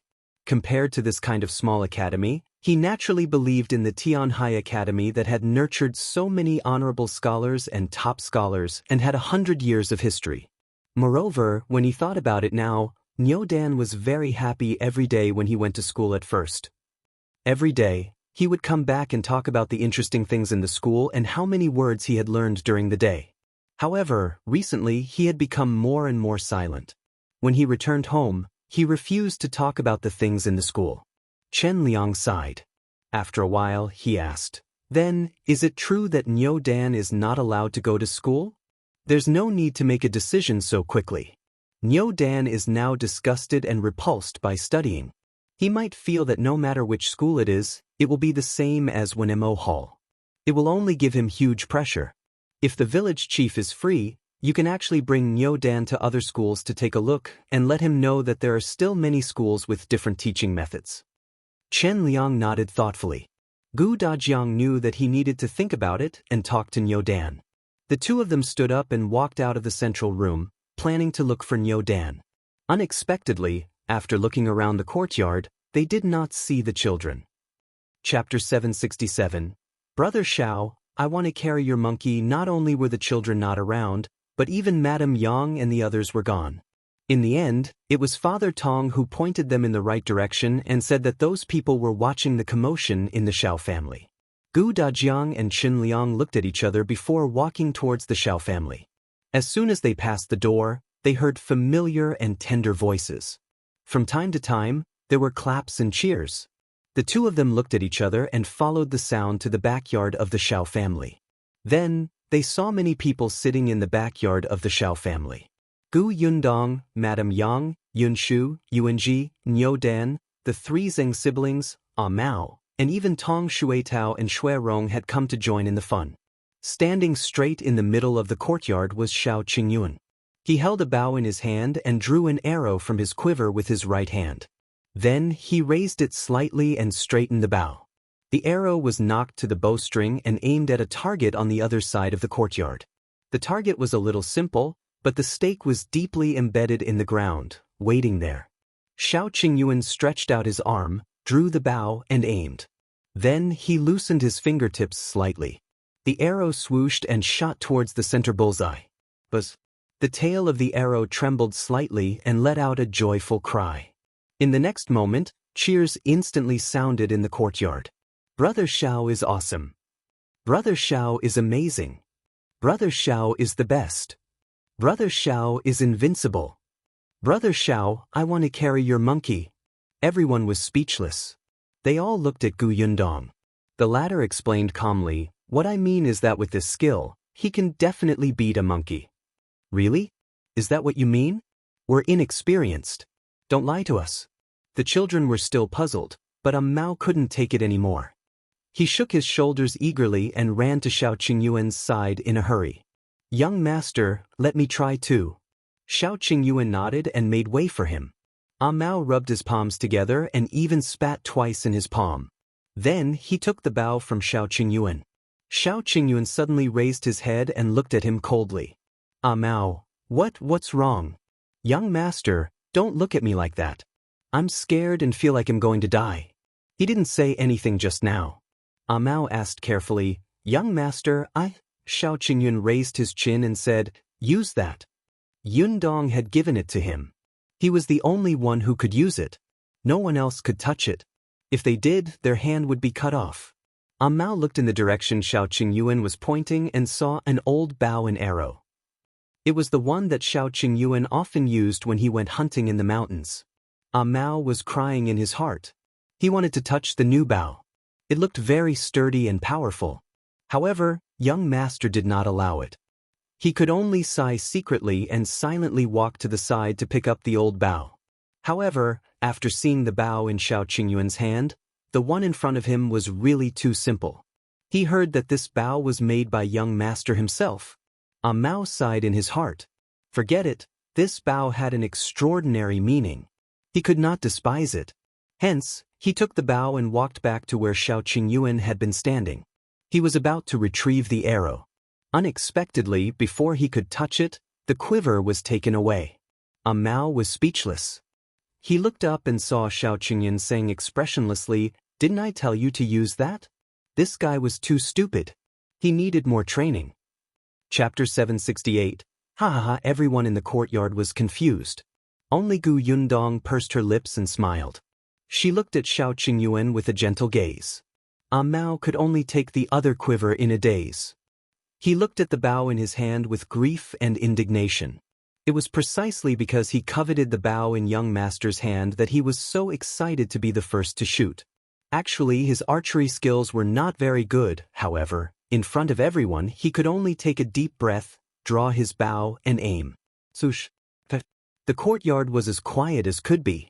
Everyone stared blankly at the arrow that had missed its target and was speechless for a long time. Until Gu Yunshu suddenly slapped his forehead with his small hand, turned his head, and said, "I can't bear to look." Shortly after, bursts of laughter rang out. Mao looked angrily at Go and Zhu, who had made a sound, and glared at them fiercely. On the other hand, the children were very kind. None of them laughed at him. Instead, they comforted him seriously. "It's all right. Brother Mao, you were just not ready. It's not that your archery skills aren't good," Niu Dan said sincerely. "Brother Mao, you're already very good. I can't even pull the bowstring. The last time Master brought us to practice riding and archery, I could only stand at the side and watch," Yunji advised. Brother Mao, although you didn't hit the target, you touched the bow and arrow." Zheng Lu thought for a long time before saying. Mao's heart skipped a beat. "Please stop talking." Fortunately, Yunka did not say a word. She even came over considerately and pulled his hand. Mao was instantly warmed up. As expected, the girl was a little cotton-padded jacket. However, in the next moment, the little girl said seriously, "Brother Mao, you must be standing too far away. Let's get closer. Come, take a few steps forward and try again." As the young lady spoke, she pulled his hand and walked towards the target. "Well, now for sure." Mao raised his head and looked at the target a meter away from him. His heart did not waver at all. He should have guessed. To hell with the little cotton-padded jacket. Pft, ha. This time, Go and Zhu weren't the only ones laughing. Even the children couldn't help but slam the table and laugh out loud. Even Gu Yundong and Shao Qingyuan covered their mouths, their shoulders heaving and unable to stop. Gu Dajiang and Chen Liang looked up at the sky, but the corners of their lips kept curling up. Only Gu Yunka was at a loss. She ran to Gu Yundong's side and lay on his lap. She asked curiously, "Elder sister, what are you laughing at? Isn't this a good idea?" "Yes, that's a good idea." Gu Yundong picked her up, her shoulders still trembling. The little girl saw that her elder sister was happy.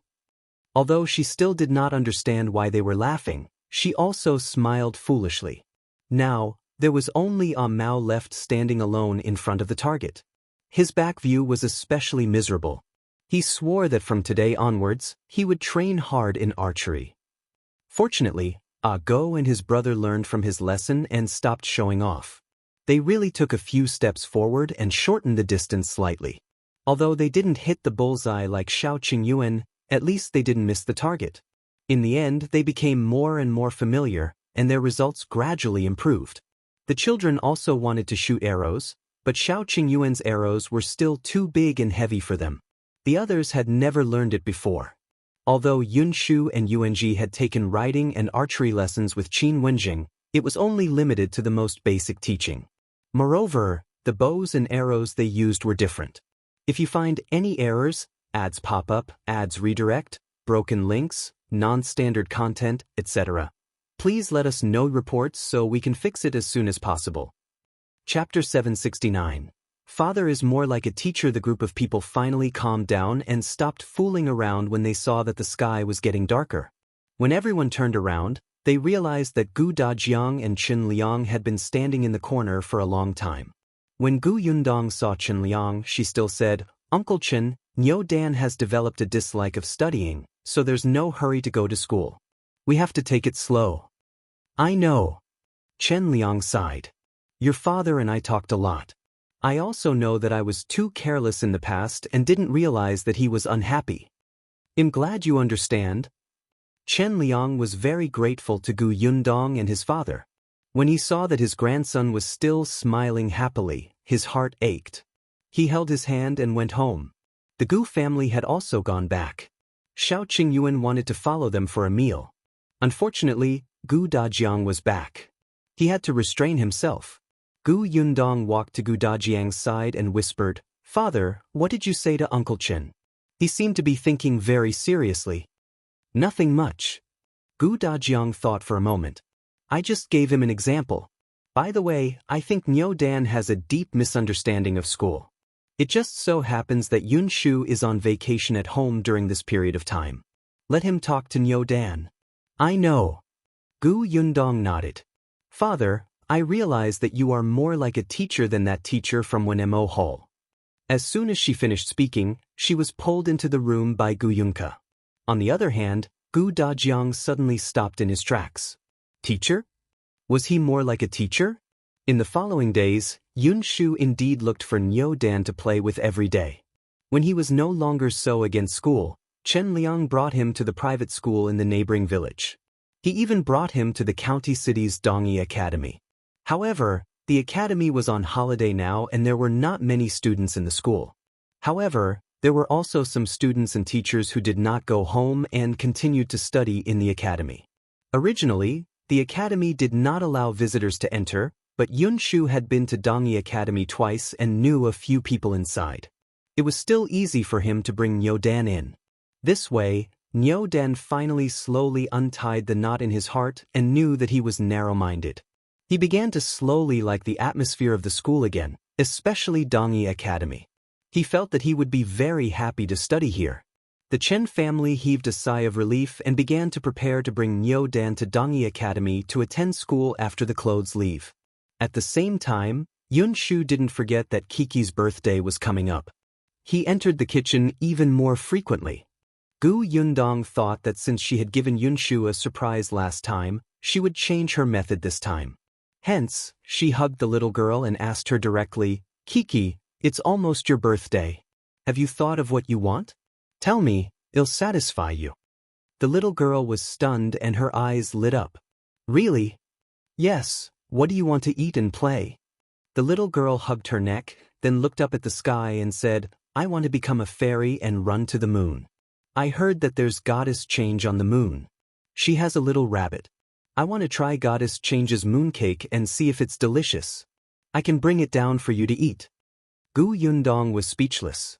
She said with difficulty, "Anything else? This is too difficult."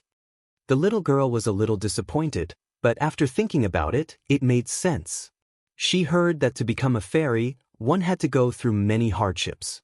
She was still too young, so the hardships were definitely not enough. If you find any errors, ads pop up, ads redirect, broken links, non-standard content, etc., please let us know reports so we can fix it as soon as possible. Chapter 770, Birthday Wish. However, in the next moment, the little girl's eyes lit up again and she said, "I got it. Tell me, I want to grow up tomorrow. This way, I can make so many delicious foods that you can taste and praise me for." As she spoke, her face began to fill with yearning. The young lady's goal was already very clear. She liked to eat and cook. In the future, she would become as powerful as her sister and make many different things that she had never seen before to let everyone know how powerful she was. The little girl was thinking happily, but when she looked up, she realized that her eldest sister had a constipated expression. Even her parents and brothers, who were also listening attentively, were secretly covering their mouths and laughing. The young lady was instantly angry. She sat in Gu Yundong's arms and put her hands on her fat waist. "Don't laugh. I can make it. I can make delicious food and slap your faces." Gu Dajiang was overjoyed as he carried her over. All right. We won't laugh. Kiki will definitely make the best food in the future. But Kiki, if you want to become an adult tomorrow, we can't do anything about it. Think of other wishes that we can help you fulfill, okay?" Gu Dajiang was happy. In the past, when he was in the Gu family, be it Gu Yundong or Gu Yunxu, they were exceptionally sensible at a young age. Such naive words would never come out of their mouths. Even if they wanted to eat corn and sweet potatoes, they would only secretly think about it in their hearts. They watched eagerly and did not dare to bring it up. However, now that she had developed such a personality, it meant that his family's life was really good. They no longer had to be careful at such a young age and say whatever they wanted. Dajiang felt bitter and complicated as he looked at his eldest daughter, who had changed everything. However, Yundong had a conflicted expression. She was too naive. A child's dream could not be on the same level as an adult's. She should not have been too confident. After thinking for a while, she could only say to the little girl, "Why don't you tell me something I can do? You can tell me 3 wishes, 3. The little girl began to rack her brains. Something that big sister can do? But in her heart, big sister could do anything. Yunxu squatted beside Dajiang and held her small hand as she said, "For example, you can eat a few more candies during your birthday. For example, if you want big sister to sing for you." Before he could finish speaking, he was hit on the head. He turned his head and looked at Yundong sadly. The latter glared at him. "Sing Myas. You're the one who wants to hear it, aren't you?" Yung also suggested, "Kiki, you can also get a new set of clothes." Dajiang also said, "Or we can have a big meal." Madame Yang nodded crazily. "This is good. Kiki, have a big meal. You like it?" The little girl twisted her little head and turned around on everyone's face, as if she was thinking. After a long time, he finally nodded solemnly. "I got it." Everyone looked at her expectantly. "Firstly, I want to eat cake." As she spoke, she could not help but swallow her saliva. She had eaten it on second brother's birthday last time. It was delicious. After that, big sister stopped making it. She said that it was not easy to make and she did not have time. "All right." Yundong agreed and heaved a sigh of relief. At least she was not going to the sky or down the ground. "When the time comes, not only will there be cake, but I will also make something else for you like your second brother." The little girl nodded vigorously. "I also want to invite my friends. If you find any errors, ads pop up, ads redirect, broken links, non-standard content, etc., please let us know reports so we can fix it as soon as possible." Chapter 771. Family Shopping. Yundong rubbed her head and nodded. "What about the second one?" "The second one." The little girl's round eyes looked around, and everyone looked puzzled. Soon she said, "I want to visit the county city. Our family together." Yundong was stunned. The family visiting the county? She looked at the young lad's expectant expression. Speaking of which, Kiki really didn't go shopping often. At most, she would sit in the carriage and lift the curtain to look outside. This was something that only happened when Yundong was at home. If she was not at home, no one would dare to take her out on the streets. However, every time, she would look at the bustling streets outside in surprise. She might have gone on the streets twice after going to the prefectural city, but she had never been with her family. Yundong immediately agreed. "All right, what about the third one?" This time, the little girl was silent for a long time. She frowned and thought hard. She felt like smoke was coming out of her head, but she did not come up with anything. Finally, she shook her head. "I haven't decided." "All right, we'll talk about it after Kiki has thought it through." The little girl nodded vigorously and began to look forward to her birthday. When that day came, Yundong indeed started preparing food early in the morning. Many children in the village came, and everyone had a happy day. The next day, Yundong brought her entire family out to shop. The carriage stopped in the backyard of Gus and the family walked to other places. Compared to the prefectural city, Fengkai County was much smaller. However, if they really wanted to shop, they wouldn't be able to finish shopping for an entire day. Yundong thought that Kiki liked to eat, so she brought her to the street that specialized in food. Along the way, they bought a lot of pastries and snacks, and all kinds of buns and pancakes filled her bag. After walking for half a circle, Yundong felt that this wish was not easy to fulfill at all. It was too tiring. When she finally saw a Jinxiu restaurant in front, she quickly suggested, "It's getting late. Let's go to the restaurant for lunch." "Okay. Okay. Okay." Other than Kiki and Madame Yang, all the 3 men nodded impatiently. Kiki found it strange. Why did they have to go to the restaurant to eat? They had clearly eaten a lot along the way. Could it be that they were hungry so quickly? She was not hungry at all. She was so good. Madame Yang didn't feel hungry either. She was in a good mood and was carrying a pot of flowers. However, since the others had agreed, they would let them be. The group of people walked into Xianxia restaurant and asked for a private room from the shopkeeper. Then, they went in and slumped on the chair, not wanting to move.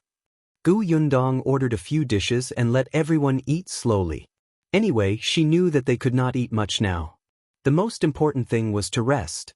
Perhaps it was because she had drunk too much water, but not long after, Kiki whispered into her ear that she wanted to go to the toilet. Yundong brought her out.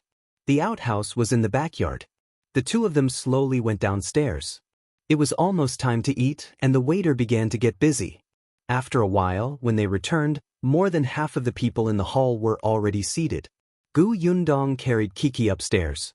Just as she was about to enter the private room, she saw someone walking towards another private room with a dark expression. This person glanced in her direction. Perhaps because she was carrying Kiki in her arms and blocking most of her face, he didn't recognize her. If you find any errors, ads pop up, ads redirect, broken links, non-standard content, etc., please let us know reports so we can fix it as soon as possible. Chapter 772. A different room, but Yundong recognized him. Tao Xing, the second young master of the Tao family, the wastrel who had lost many shops to Lu Wei. He was not the only one who came. There were two other people walking behind him. One was a young man, and the other was a middle-aged man. The three of them entered the private room together, but Tao Xing's expression was very ugly. Yundong paused. In the past, she would not have looked at Tao Xing. After all, the man had nothing to do with her. Although Tao Xing had suffered at her hands, the Tao family did not cause trouble for her. However, when she thought of how Shao Qingyuan's background was related to the Tao family, she couldn't help but pay more attention to the Tao family. Big sister? The young lady in her arms looked at Yundong, who was standing at the door and hesitating to enter. She tilted her head. Yundong came back to her senses and smiled at the young lady. Then, he pushed open the door of the private room and carried her in. He said to Dajiang, "Father, I'll go out for a while.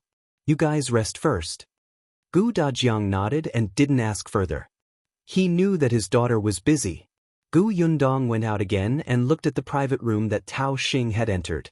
This was the Xianxia restaurant. Due to her relationship with the Lu family, she was very familiar with this restaurant. Tao Xing's private room. She remembered that when Lu Wei brought her to the restaurant earlier, he had mentioned that this restaurant originally did not belong to the Lu family. It was bought by the Lu family from other merchants. The original owner did not know how to do business. This restaurant kept incurring losses and could not be saved at all. Later, when the Lu family took over, it was not ideal at first. Some people said that the Lu family would probably follow in their footsteps. In the end, old Master Lu secretly found a feng shui master to help him calculate. The master said that there was a problem with the feng shui. The big private room at the corner was leaking money. It was best to split it into two, but it could not be completely separated. Hence, old Master Lu divided that private room into two rooms. According to the feng shui master, the wooden planks separating the rooms were very thin. Therefore, although these two private rooms looked like two, in fact, they could hear each other's words clearly. Other than the few people from the Lu family and the manager of the restaurant, no one else knew about this. However, old Master Lu was a strict businessman. The two private rooms had always been used as one private room. As long as one private room had a guest, the other private room would not receive guests. As for why Lu Wei told her, it was because there was a time when she wanted to sit in that corner private room, but Lu Wei didn't let her. He had a strange expression on his face. One moment, he said that there were guests in that private room, and the next moment, he said that there weren't. He contradicted himself and gave himself away, and then she tricked him. Coincidentally, Tao Xing entered the room today. Yundong smiled and walked to the door of the private room. She looked around and did not see the waiter and shopkeeper. He quietly pushed the door open and walked in. Then he locked the door from the inside. Then, she tiptoed to the wooden wall separating the private room and pressed her ear against it. In the end, there was still a layer between them. The voice on the other end was a little blurry. After a while, Tao Xing and the other two seemed to hear the waiter bringing the dishes over. Except for the waiter reporting the dishes, they didn't say anything. It was not until the waiter finished serving the dishes and left after saying, "Please enjoy your meal, sir." When the door of the private room was closed, one of the voices could be heard. "Second young master, don't be too angry. There's always a solution." The voice sounded a little low. It should be the middle-aged man speaking. If you find any errors, ads pop up, ads redirect, broken links, non-standard content, etc., please let us know reports so we can fix it as soon as possible.